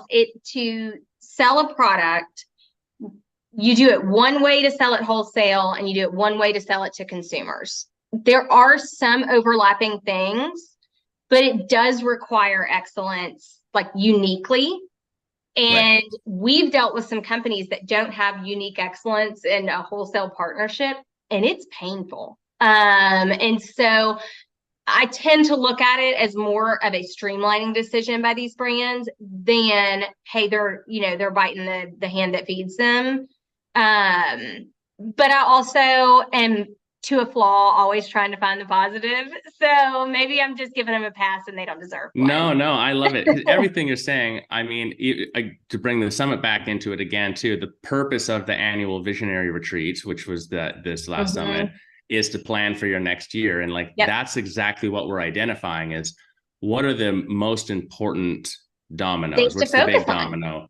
And what lever do you pull, inclusive of what do you not do? Like, what do you be Yes. like, this just isn't Yes. for us. And there's a cost Yes. in that type of sacrifice. But Yeah. I And so love it. I Jeff, mean, who I you like met, to, he is yep. just he's a strategic beast, right? He's so good, and he can be just you can have just the most maddening conversations with him because he just keeps asking question after question after question, and but he's a master at getting you to just kind of get to the point. You think you've gotten there until he asks like the next 5 questions. You're like, well, I didn't think about that. Okay, do we have to think Come on, Jeff. yeah, come on. But anyway, he always says, like, some of the most important decisions that you will make are the decisions to not do something. Yeah. And it's hard because a lot of times too, people that are entrepreneurs are, I can do this. If I just work harder, if I just am smarter and more dedicated, I can make it work. And sometimes you just have to say, no, this isn't even smart. Like, forget about if you Right. can make it work. Why are you making this work? Yeah. Because What's the goal with this? yeah. Yeah. Mm-hmm. I love that, and also resonate with it on a personal level. And in our coaching, we see this with studios. I mean, there's no studio owner on the planet that's like, I don't have much of a task list. I'm not that busy. Right. Like, they're all fucking super right. busy all the time. That's right.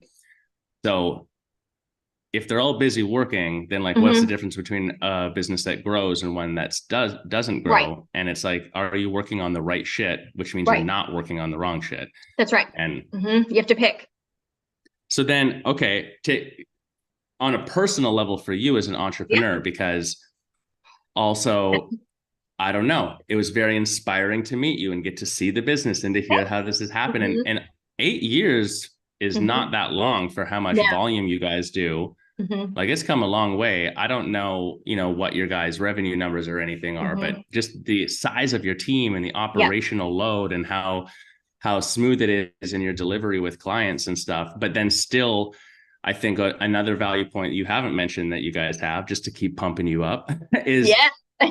it's easy to talk with you and the team. Like, sometimes with the brand, you're just a number in a computer. And with you Mhm. guys, it does feel a lot more like, no, this is a Yeah. relationship that we Yes. have, and you're respecting and curating that relationship. So Yeah. anyways, all of that, Mhm. that's your leadership. That's Yeah. impressive. Like, Thanks. how the fuck did you do that? So, just real quick, Reader's Digest version. How do you Right. build a huge retail company? So let's see, where do we start?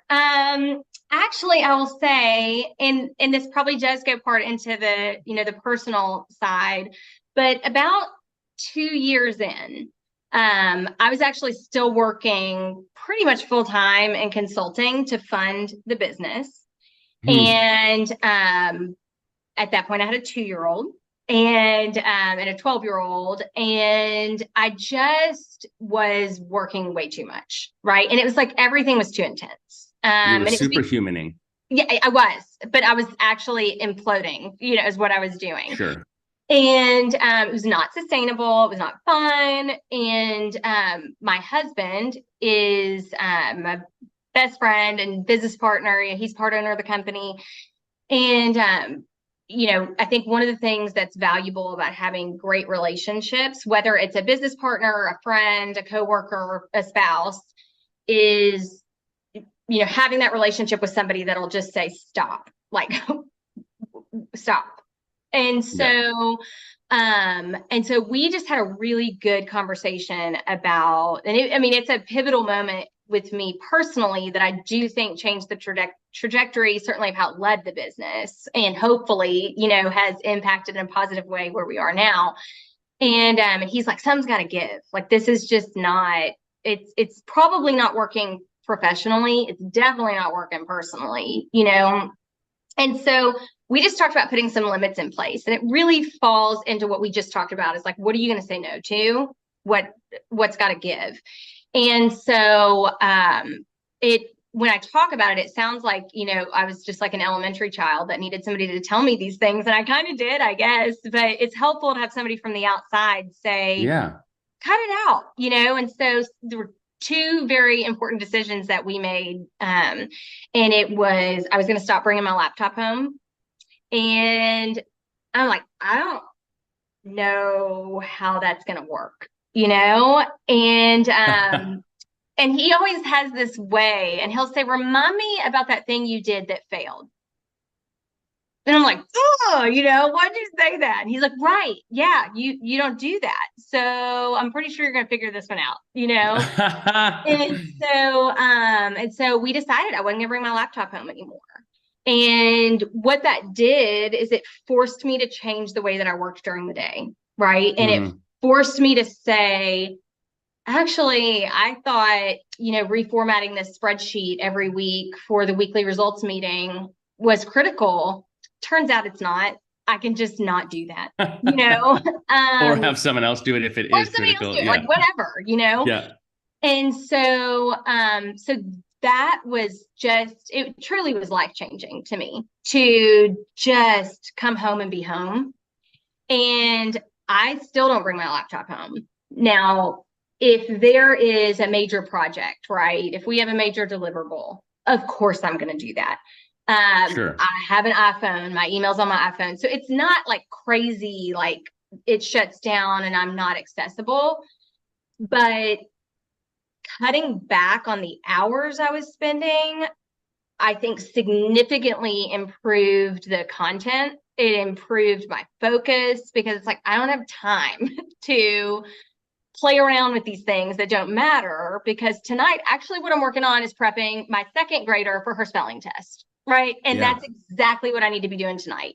And so I'm not going to be working on this tonight. I'm going to be working on that.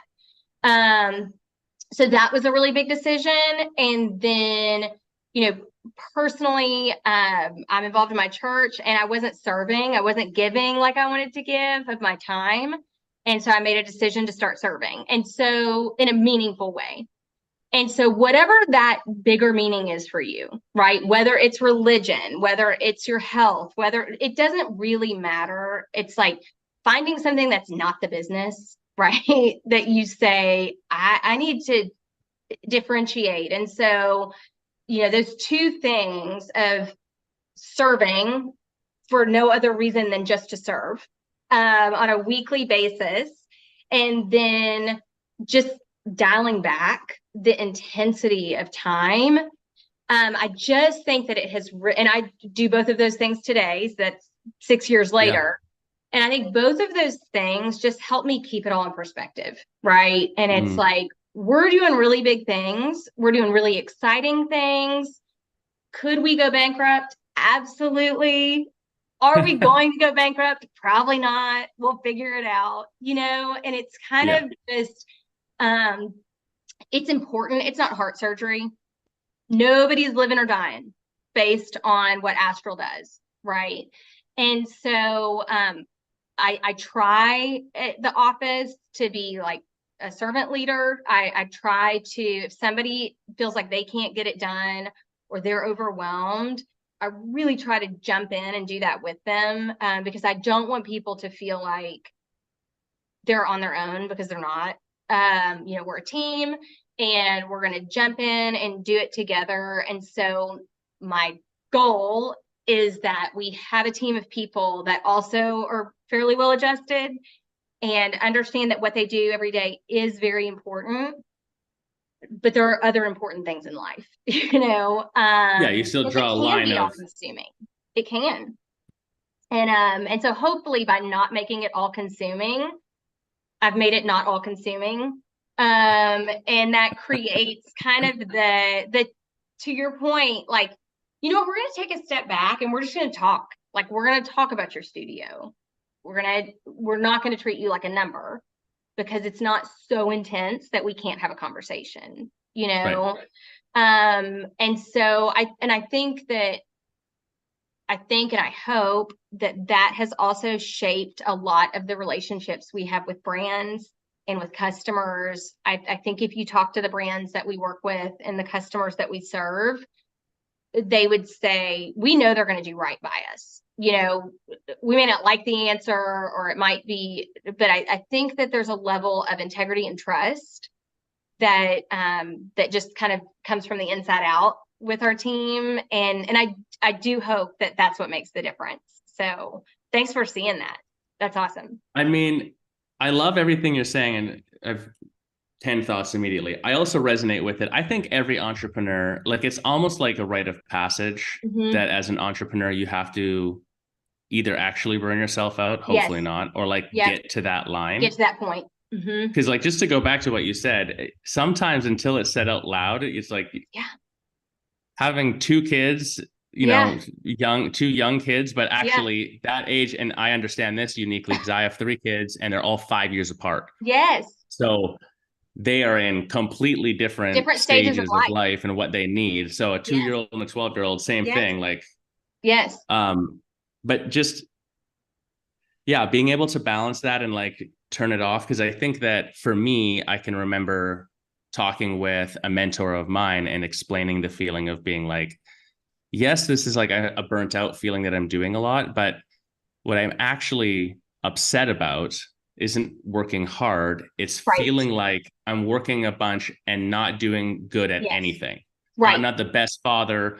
I'm not in the best shape, and I'm not the best business person. Like, I got to win at one of these things at least.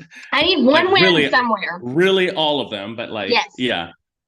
And that's really where I was. I felt like I wasn't doing anything well, and it was just, it wasn't a good place. And so now I feel like I have that appropriate kind of compartmentalization. I can go to work and really focus on being great at work.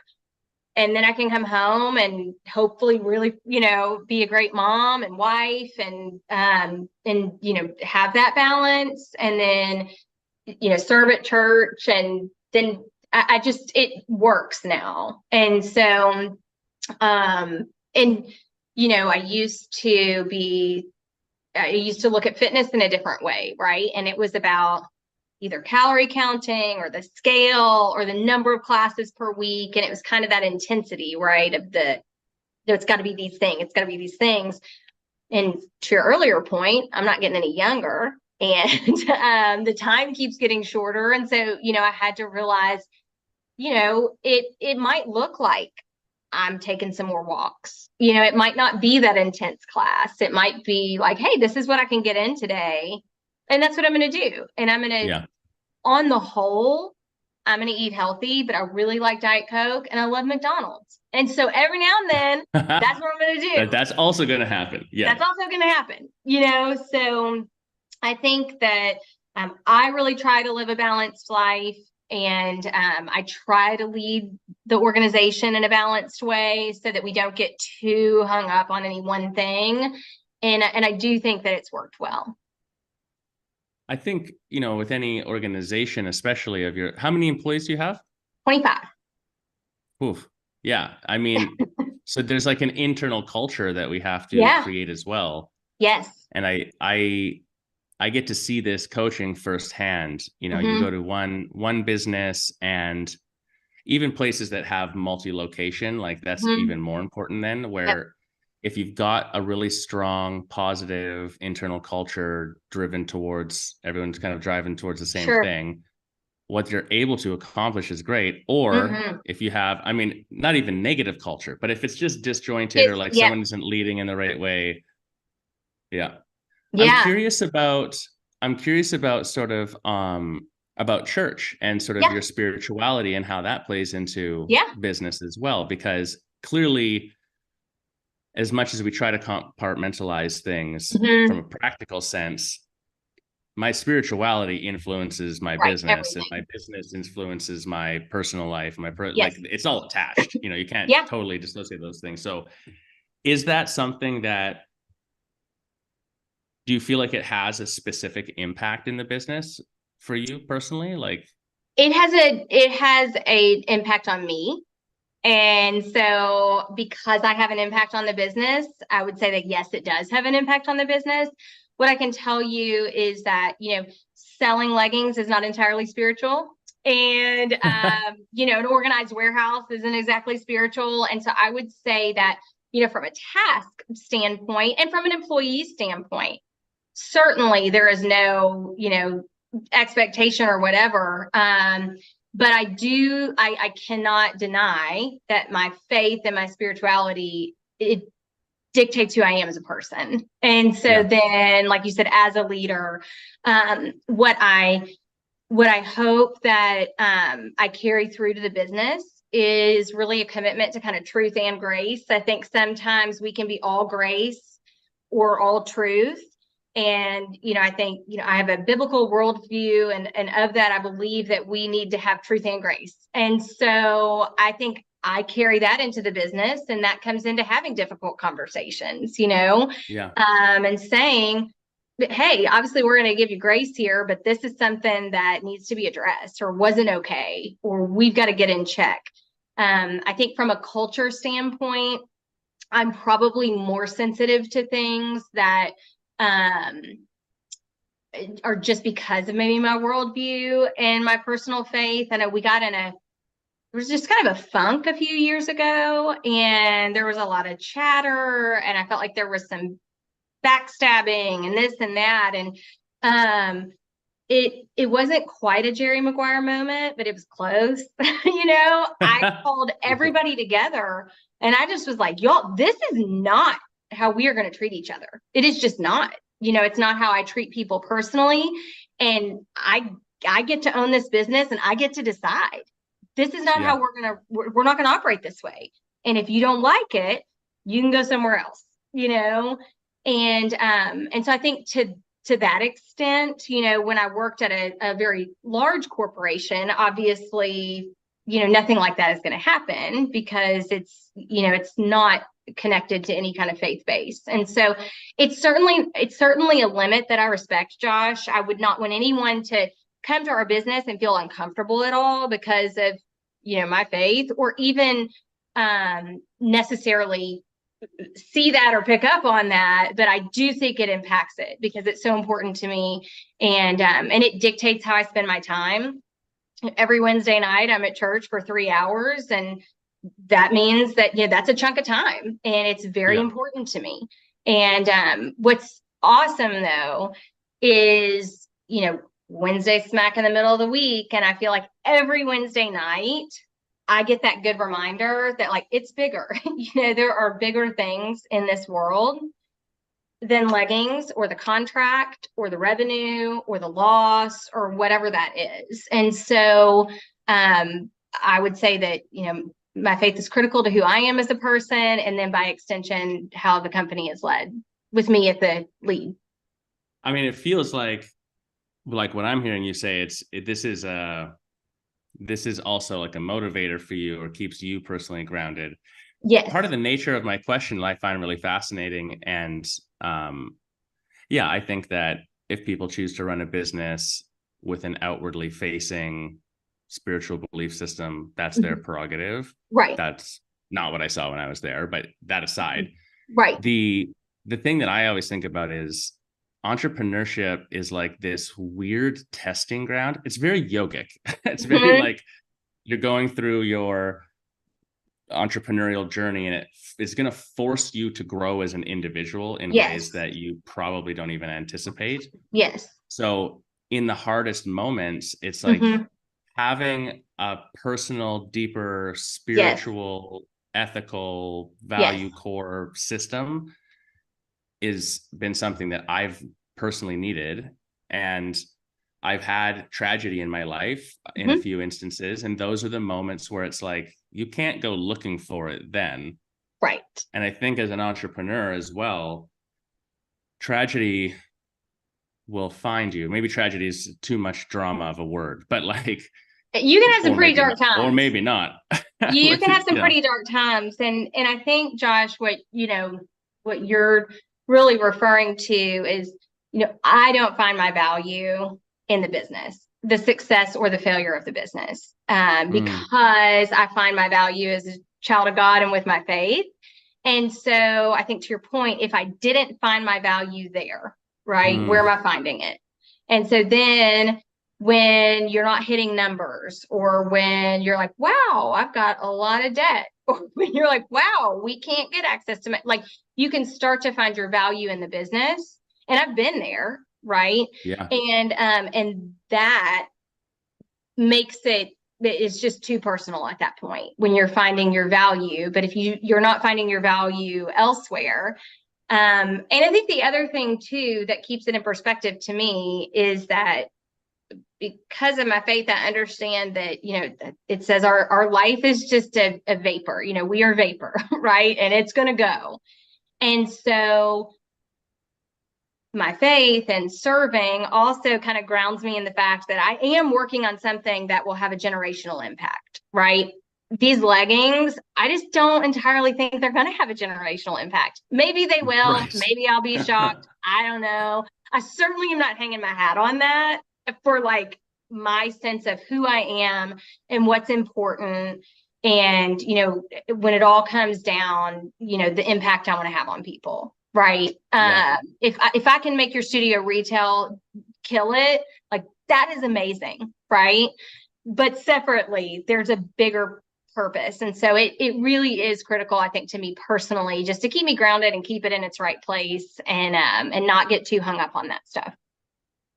No, I love it. I mean, I think, don't find your personal value in your business. In the yoga world, especially, I think that sentiment is understood when it's said, but is not voiced in a regular conversation nearly enough, because it does happen a lot. You get caught up in it, especially because your personal yoga practice might be a core element of your spirituality. So then then it's attached with the thing you do, and like it gets muddy. But there is a difference. Get real muddy. Get real muddy. Side note, to go back to what you said too, I mean, that's why a simple thing like if your business can make my business easily succeed with retail, and then I make money, and that's what pays for my lease, and then I'm able to get out of my debts, like that's how you lift that weight, and then you can start to see things clear as well. See the light, and you can kind of take a few steps back, and you can get out of that rat race where there's a balance and there's a calm to it, because Yeah. when things start to feel chaotic, it's probably because they are chaotic. Because they And are chaotic. Yeah. they are chaotic. And I think you can make some really bad decisions in chaos. You know, you Yeah. make some good ones, certainly, but you're more likely to make some more desperate, detrimental decisions in the chaos. One of the core values that we have for my team internally is act from love, not from fear. Because for my team that resonates, and we can extrapolate that into all sorts of different situations. It's the last one of our 7 core values, but because that we're in a business where like we're interacting with people all the time, and they're coming to us with all sorts of issues. Primarily, it sounds like, we're here to help your business make more money, and we do that very effectively. But in order to do that, a lot of other shit's going to come up in that conversation too. Yes. This is a long-winded way of saying part of this questioning too, I think, where my mind's going with it is you are uniquely another entrepreneur like myself that gets to see the owner, gets to see those entrepreneurs behind the scenes and see, where they're at, how they feel energetically and everything. And I can say in my experience, I'm not sure yours, but the ones that do have personal clarity on who they are, call that spiritualism or whatever, I don't know. They do very clearly have more success in X time frame in my mind. Yeah. And I do think it's just because also when your personal identity and personal wealth, personal kind of just wealth as you look at yourself, and your value as a person, when all of that is wrapped up in the business. And you and I both know, and probably anybody who's listening to this who has started a business, I mean, there are times where you're like, this is not successful. Actually, this is very unsuccessful, or this is a big challenge. And if your identity is wrapped up in how the business is doing, man, you are going to be up and down and all over the map with how you feel about yourself. And it's just very different to extract yourself if you don't have something else doing that. So I agree. I think it just gives you more clarity. I think it gives you more space. I think it gives you a better perspective, and you make better decisions. Yeah. Yoga 101. That's right. That's right. So then, as an extension of this, the other 2 questions that are coming up, I want to go back to this, these trends that we're seeing in the industry, like body positivity, sizing, stuff like that. I'm curious about the actual trends in the industry, what you're seeing or what you would predictably see as going forward. But specifically with like body positivity as the example that we've used so far in the conversation, this comes back to that like core value and who am I and what am I doing? Like the ethos of why a studio would try to do that, as we've discussed, is because they're trying to embody something that they do believe that's positive. It might just not be the right business decision. But and I think too, Josh, it has to do with, and maybe, and this also probably plays into the faith conversation we've had and this trend conversation. I also think you have to look at your business, and I mean, you decide if it is or it isn't. I've certainly decided that my business, we're not going to be an advocacy for anything, like I'm not advocating for body positivity. I'm not advocating for Christianity. I might believe both of those things, right? And believe them very deeply. That's not the purpose of the business. And so that's not the purpose. The purpose of the business is to make money, frankly, and and we do that by providing retail solutions to boutique fitness studios, right? But I am not an advocacy organization, and sometimes I think just deciding that, then like I don't have to worry about what we're going to post or say about any social issue, because we're not a social issues company. It's not what we do. We like make money by doing yoga pants really well.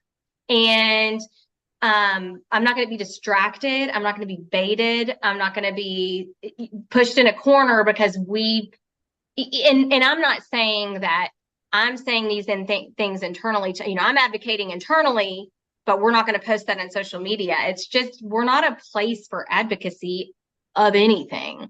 And No, so, I you know, love what you're saying right now. that This is keeps hitting it real hard. cut and dry as well. Well, and I think also, most of the business owners that both of us are working with actually are Mm-hmm. passionpreneurs, Yes. and that a lot of them are advocates for different things, Yes. but that because they're viewing themselves as the business becomes the vehicle of Yes. distribution for that. And yeah, I don't know. I would say the same in my business. Mm-hmm. What we are advocates of is in the yoga industry, Mm-hmm. specifically, there is an anti-business, anti-money narrative.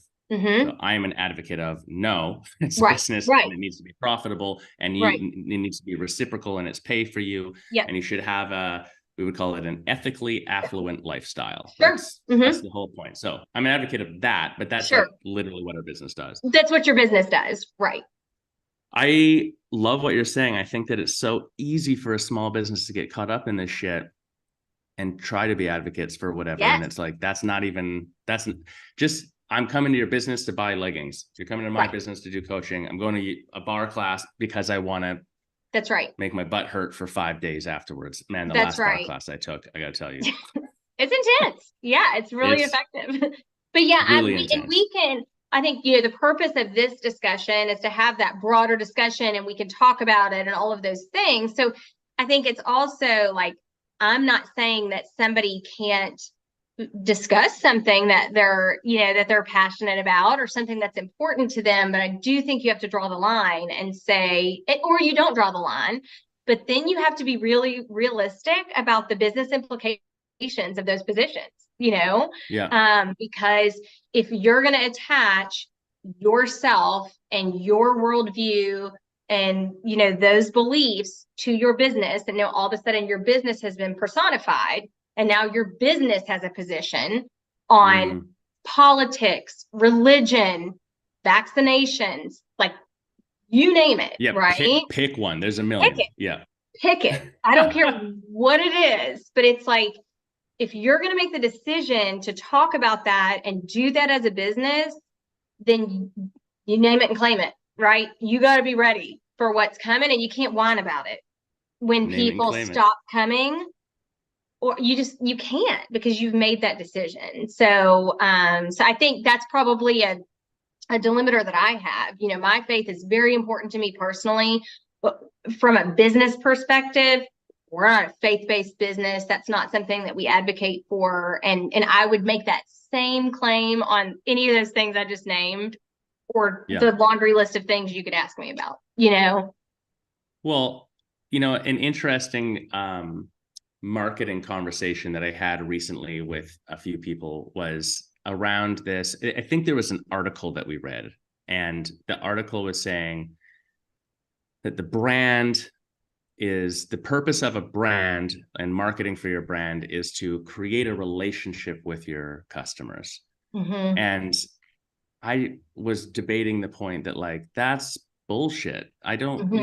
People don't have relationships with brands. Right. I can love your brand. I can like what it does. It can solve a problem for me. I have a relationship with people. So in a similar way to what we're saying, it's like, know what the purpose of your business really is, and then just do that so exceptionally that you don't need the other things to be the business itself.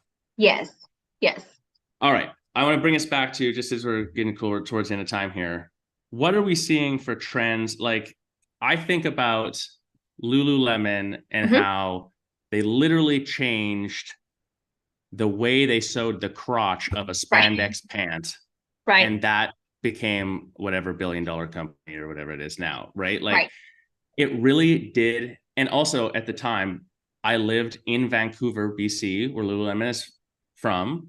And I lived 2 blocks away from 4th Ave, where the original Lululemon was. And there was no men's clothes, and it was basically just black leggings. So I literally got to see it go from, like, people locally talked about it to then every single woman in Vancouver wore black leggings from Lululemon for a couple of years there. And then, like, a year after that, it was everywhere.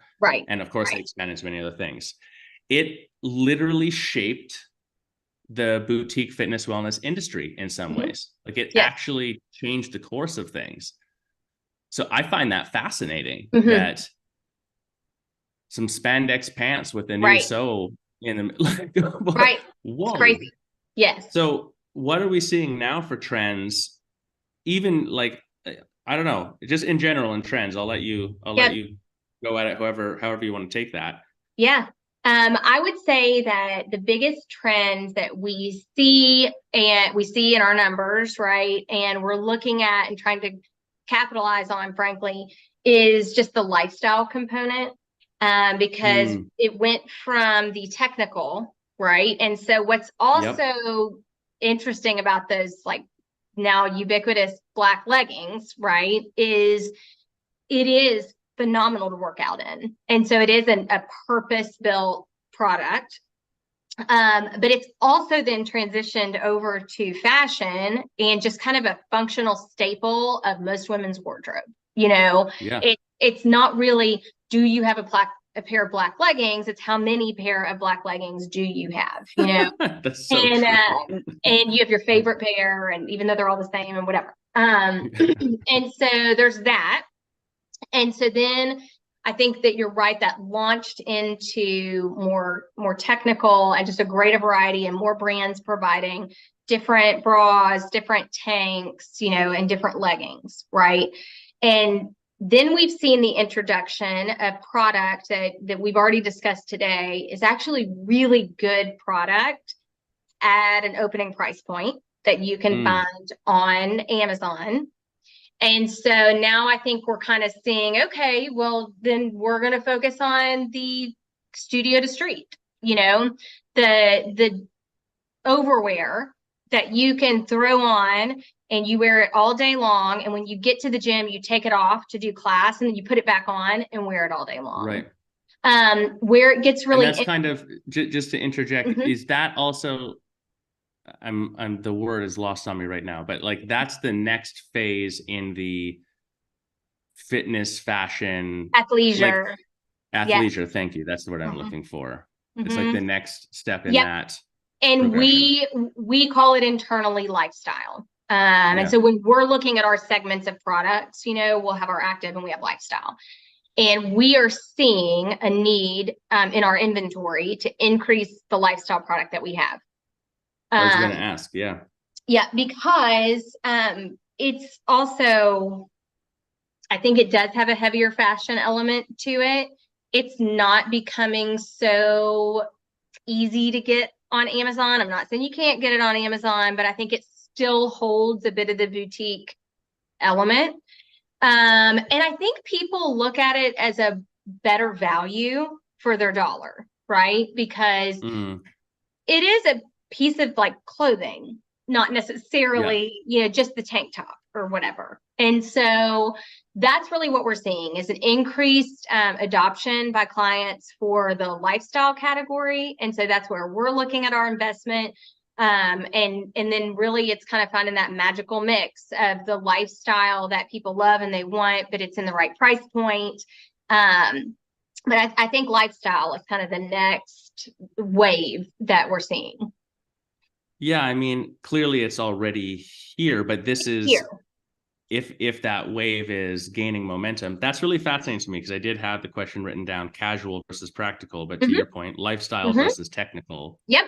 Yep. I suppose it depends on your specific product as well. I've seen personally in studios, I've seen both. I've seen where they have only sort of technical gear Yep. and there's clearly like a missing lifestyle component. I've also seen where a studio has a lot of lifestyle, but not the kind you're talking about, not the athleisure style, like it's a Yep. local whatever. Yep. That definitely doesn't seem to work. Yeah, because that real, I mean, there are just entire boutiques for that. And I would say that Right. really, you know, and Its own one thing. thing, yeah. And so what's cool too is that's a space from a buying perspective that also is going to be very foreign to studio owners. So when you talk about risk of buying, man, the risk of buying lifestyle apparel is astronomically higher than the risk Yeah. of buying tank tops because you may not be a professional buyer, but you're a yoga instructor, right? And you're the consumer, you're wearing it. So you do know more about that Yeah. product. But once you get into, and I've also heard it as fashion product versus active product. And so it's like, once you step into where actually you're not going to work out in it, you're just not.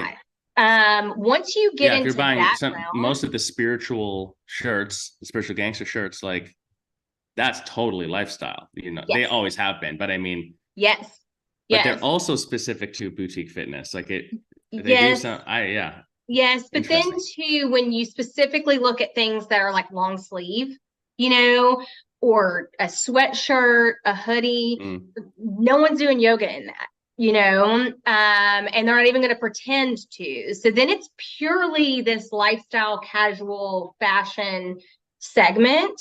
And like I said, I would argue that that's your riskiest buy, to do unaided, because that's a whole other industry, yeah. of buying and price point and fabrication.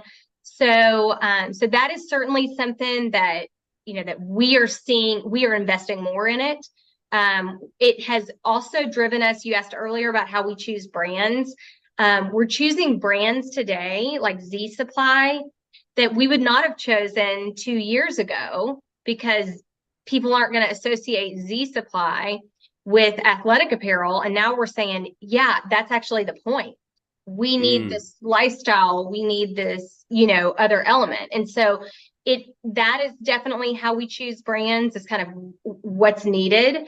We look at the price point they offer and the category they fit, and so that's a great example of a relatively new brand for us, that is a brand that makes sense now that maybe didn't make sense 2 years ago.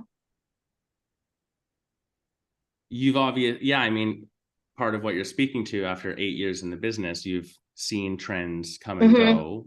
Yep. One trend, I owned a hot yoga studio and Mm-hmm. built other hot yoga studios. So that's where I think of retail first Yep. often. And in hot studios right now, like it leans more technical than lifestyle, Mm-hmm. because you do need some specific clothes. But Yes. even within that, it was very common for someone to wear short shorts and a bra top as a Yep. woman, Mm-hmm. or a man to just wear a pair of shorts. And now what I'm seeing is we have whole studios that we work with where you have to be wearing a full top. Like it's Mm-hmm. actually a studio policy, including Yep. the men, Yep. which, here's why, side story, because it's fun, and is that they're located in British Columbia, Canada, where by Mm-hmm. law, a woman can be topless anywhere a man can be topless. Oh, Not that people necessarily do that, but like the yeah. laws But in I mean, place. yeah, Yeah. that could be an So issue. cool. Mm-hmm. There are 3 hot yoga studios. Well, a small group of people decided we practice topless. If the men are topless, we can be topless. So they Yeah, couldn't say anything against it. It made other people uncomfortable, and they had to sure. go through this very interesting like That is fascinating. internal debate to be like, okay, just Yeah, everyone wears shirts now, everyone period. wears shirts. That's right. The good news Mhm. was they started selling a lot of shirts in A their lot of studio. shirts. So, Absolutely. Absolutely. Oh my goodness. but That's interesting. yeah, curveball.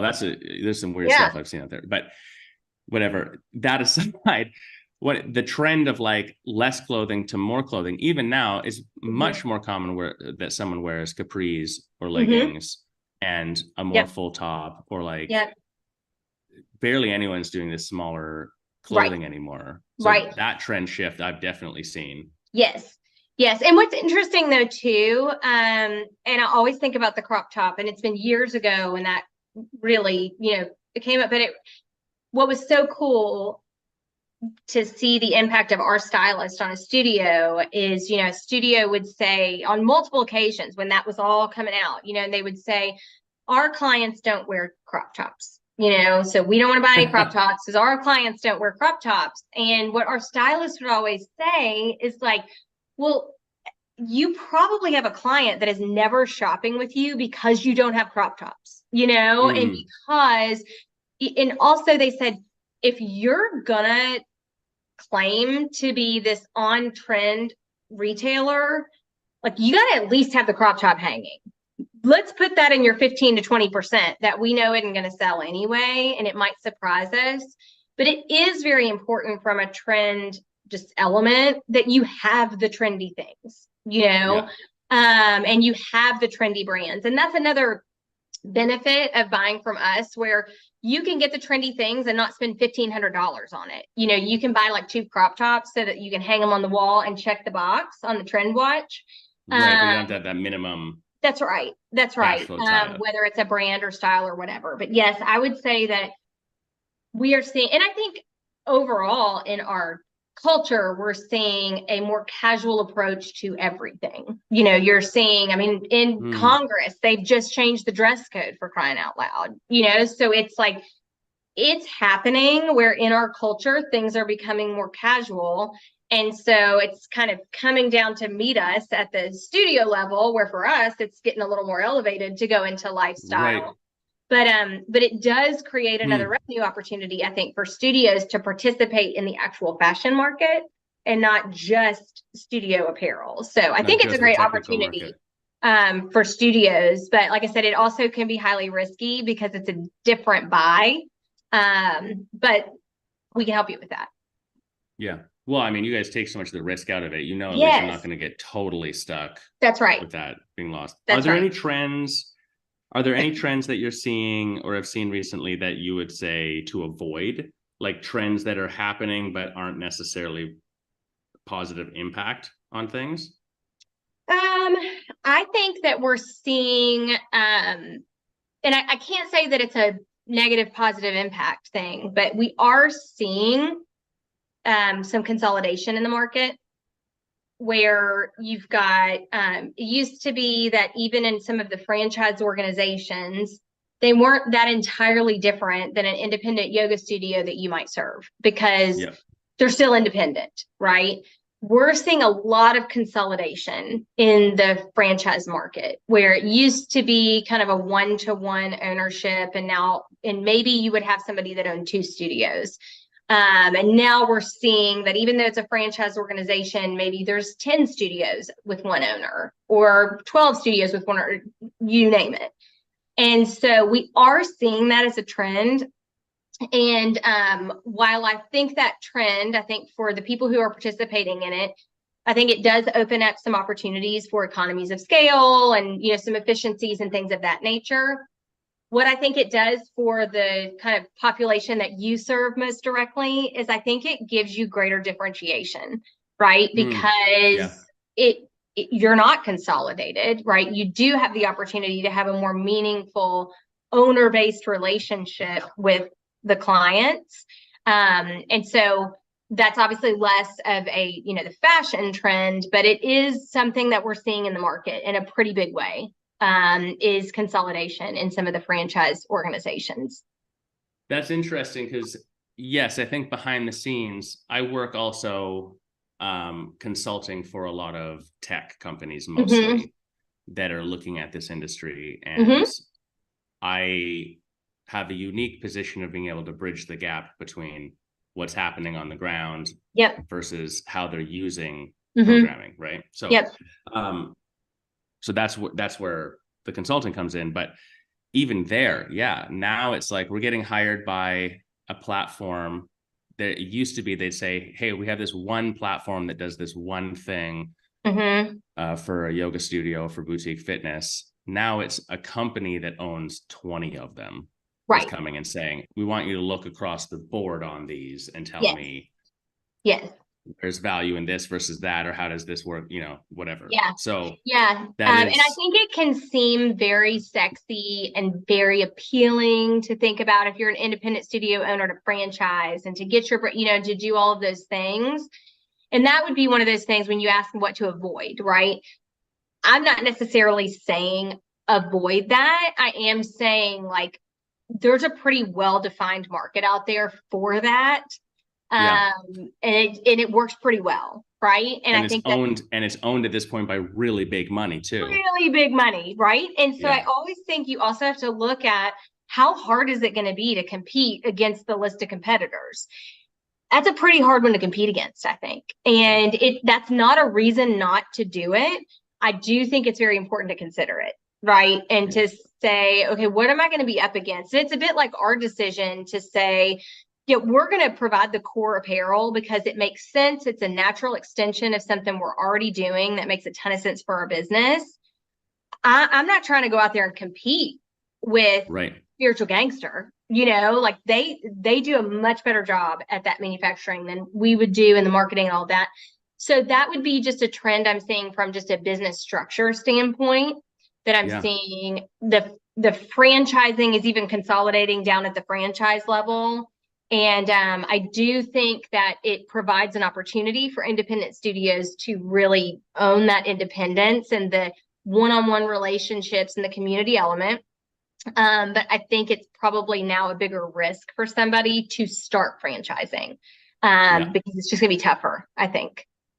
Well, and also it's one of the first rules of marketing specifically is be different early and often. So for the reason of marketing aside, I think what I'm hearing you say, and it's actually really fascinating because you're right. There's a unique value point in you not moving into that realm.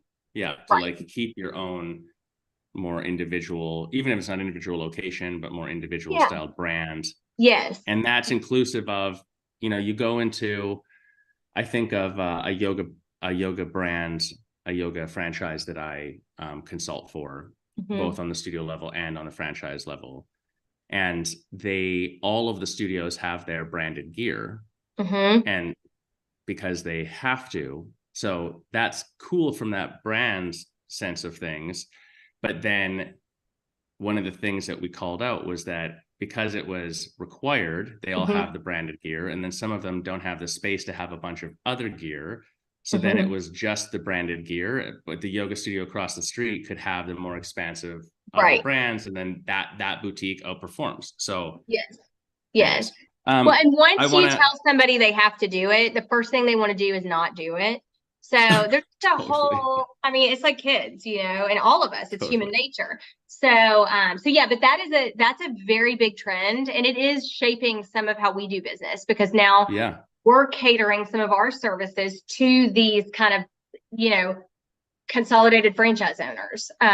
So that's definitely one that we're watching and is shaping our business. Yeah, actually one of the tech companies that I even invested in their like initial rounds, they are fabulous and will be, in my opinion, probably the winning company for on the ground CRM for yoga studios in the next 5 years. And still these consolidated ownership situations have surprisingly changed the course of prioritization for their development and et cetera. Whereas like they really did set out to be the like 1 to 3 location spot. They still serve that very well. But when you look at the roadmap and how things get prioritized, that trend that we're talking about does influence things. So I think it's a good thing to be aware of. Yes. Okay, I want to take us a totally different direction for the last couple of seconds here. As an entrepreneur, Amplify Your Impact, it's really about people who are, having positive impact in the world by being an entrepreneur. And, being an entrepreneur, we say yogapreneur, really, one of the ways, and I think this is probably a Gary Vaynerchuk quote or something, like choosing to be an entrepreneur is like choosing to get punched in the face every day and then get up and do it again the next day. What, you spoke a little bit to difficulties and how you had to create some barriers for yourself. What do you do, tactically to just that the audience could maybe take and use? What do you do tactically to just, I don't know, stay on course with the business and make sure that you are working on those right things and make sure that you are having the impact that you want to have? Yep. So I think anybody can get really tunnel vision in what they look at, myself included, and especially as an entrepreneur where a lot of the things you are doing yourself, and so I think you can just get really in your own space. One of my favorite business quotes is that there is nothing so limiting as a well-defined strategy, right? Because you set the plan and then you go after it, and you can go after it and like forget that you need to look up. And maybe that's not the right strategy anymore. And Mm-hmm. so our board of directors, myself and Jeff Chochinov, who you met, he's our CFO and he's an owner. And then my husband, Brian Brooks, he's a board member. And so we call it the mom meeting, meeting of members. And so we have mom meetings and Heck we yeah. have those at least once a quarter, but we will also just kind of call a mom meeting when there's something big that's going on. And so I think the most kind of practical, tactical way to, when I'm focused on the business, make sure it's focused on the right things, is to get the input of others. Because like I said, it's really easy for me to get very hung up on specific things that Mm. if I stop and talk to Jeff about maybe a challenge that his marketing or sales team are having, maybe it puts in perspective the thing that I'm really worried about, honestly, isn't that big a deal. And I need to like move on and help that team. Or maybe he can look at it from the outside and say, yeah, actually, Megan, that's a huge deal. It's way bigger than you Right. thought. And we need to solve that one of these three ways. And sometimes it's as simple as, and sometimes especially Brian, because he does not work in the day-to-day operations of the business. He can sometimes step in and offer a perspective that frankly, Jeff and I'll be like, why didn't we think of that? That makes us feel really dumb. The fresh You look on know? it. Yeah. Yeah, because he's like, wait, why aren't you guys doing this? And it's like, because we didn't think of it is why we're not doing it. And so I would say just speaking to others and bringing up, and weekly we have a directors meeting, which is kind of our leadership across the company. And we bring those things up. So I do think that tactically and practically, we set ourselves up as an organization for weekly, roundtable discussions. And then we have the mom meeting for bigger issues, when we decided to build the building, obviously that rises to the level of a mom meeting, financial investments. And so I think it's just surrounding yourself. And that's one of the things I love about your organization is a lot of independent owners don't organically have that. They don't have I was just gonna you ask, yeah, know do you have an outside source too? Because I think that's yeah um I that's an issue. You're right, because I yeah, don't, that's part of what we provide is the community part, the that's sounding right. board, the peer-to-peer conversation, because like you're isolated at the top if you run a studio very often. So Absolutely. And so I love that you all provide that because that's been so critical. I would say for us, our outside influence, it's a bit, it's our customer base and our partner base. Because I think our partners can keep us honest by saying, oh, I don't know about that. Our partners can give us feedback as to what theirs. And when I say partners, it's usually brands and manufacturers that we're buying from, people that we're sourcing from. There yep. We have a community, I think, where, they'll give us information, we give them information to help or just provide perspective. And then our customers, and we have independent studio owners that give us great insight. We have some of those franchise owners. We have corporate customers. So I definitely think it's critical. One of the things, I got on your all's weekly roundup a couple months ago, and it was a lady speaking. It was not Terry, and I should know her name, but I don't. But anyway, one of the topics was doing curiosity calls, just doing calls to customer, not selling anything. And Mm-hmm. so now I do curiosity calls with our customers, and we have found that after a studio buys from us 3 times, that's when we feel like they start to get the service. Right. Until then, it feels like they could have bought off any website or had a discussion with any good brand rep. But after 3 times, we feel like that's when you start to see the value, or not see the value, and we need to know that. And so I get an email after someone has placed their 3rd order. And then usually what I'll do is I'll block off some time every other week and call everybody and just ask them how it's going, and ask for the feedback. Mm. And that's something we weren't doing. And so thanks to you all, now we're doing that. And I've learned a lot. I've learned a lot. And I realized that most of the feedback I was getting was internal in nature or people that we have really deep relationships with. And so it's been good to get the feedback from people who would say, yeah, Megan, I know you think your services are really easy to understand. Actually, I can't make heads or tails of it, and Right. it is easy for me because I'm a connoisseur of the business. They're not a connoisseur. And so they're like, this makes no sense, or whatever the topic is. So, Yeah. So I stole that one from you guys, and it's been great for us. But I think just getting feedback and bouncing ideas off is really important. I wrote it down. I got a couple of good quotes from today. I wrote Oh, it down. good. There's nothing more limiting than a well-defined strategy. The way that we talk about it too is it's important to set goals and outcomes that you're trying to achieve and make a plan to achieve them, the strategy. Yep. The goal shouldn't change in most cases, Right. but the strategy can endlessly change. Yes. And so always that check-in though that you're talking about, like internally with the team, externally with your partners, and also customers, helps you like test your strategy against whatever to still achieve your goal. I love that. And I think it's such a simple thing to say, but I would say most entrepreneurs, especially if they're early in the game, do not do this. Yeah. I would agree. But you kind of end up there at some point. So I agree. And it's because you think sometimes it's this self-fulfilling prophecy, right? Because in some elements you are all alone. You're doing it on your own, right? Because nobody's going to do it if you don't do it.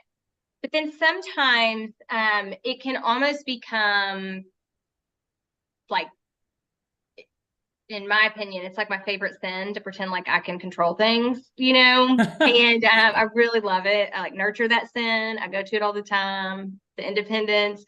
And but it can become this almost place of arrogance, right? Where you're like, oh, I'm the only one that can do it. And it's most of the time just not true. You might be choosing to be the only one that can do it, but there's other people out there that could give you input and stuff. And so it does become a self-fulfilling prophecy. If you think you're the only one that can do it, then you're going to be the only one left doing it, And I agree with you. I think sometimes you're so overwhelmed, you don't even know where to start to ask for feedback, but it is really, really important. Yeah, and for those of you listening, my recommendation very practically is literally just the next person that has perspective on your business. Yeah. Ask them.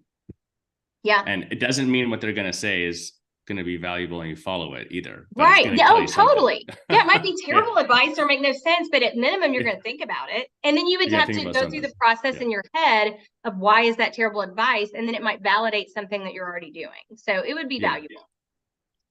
Megan, what's last question for today? What is something that you understand or believe now that you would love to go back and tell Megan 8 years ago? I would say two things.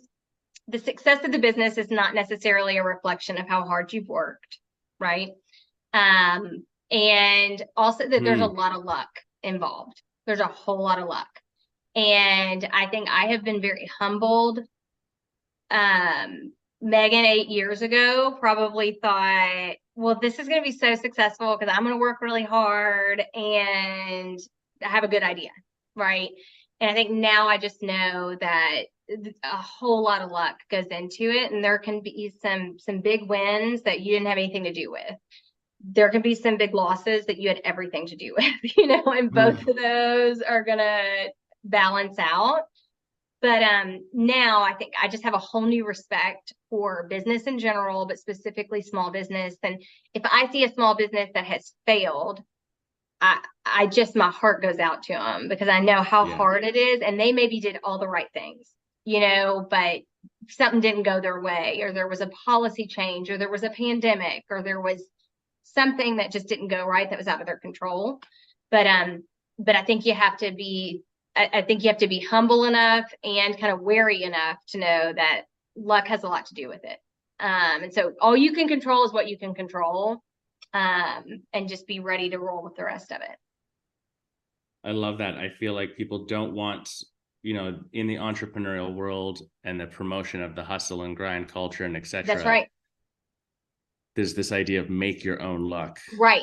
you know, but I Yeah. like this. People Because don't we've want to gotten a own the lot of good fact that, breaks. We've gotten a lot of good breaks, and right. I'm so thankful for them. We've had some things that haven't gone our way, and I think to our credit, we've taken the good breaks and ran with them, right? And we took the Yeah. things that really sucked that happened, and we've made it through, and we managed them well.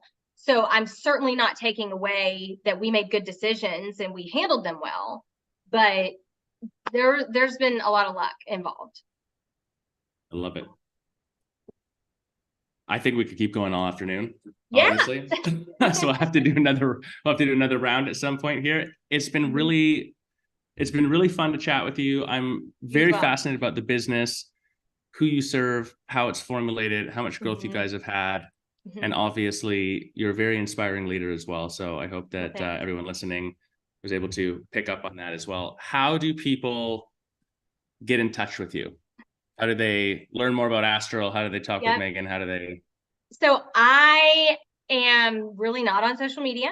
I'm on LinkedIn, but I never check it. I was thinking about that. I'm like, I to get in touch, but they can email me, they can call me. So I'll give you my email address. It's just megan.brooks@astral-lcb.com.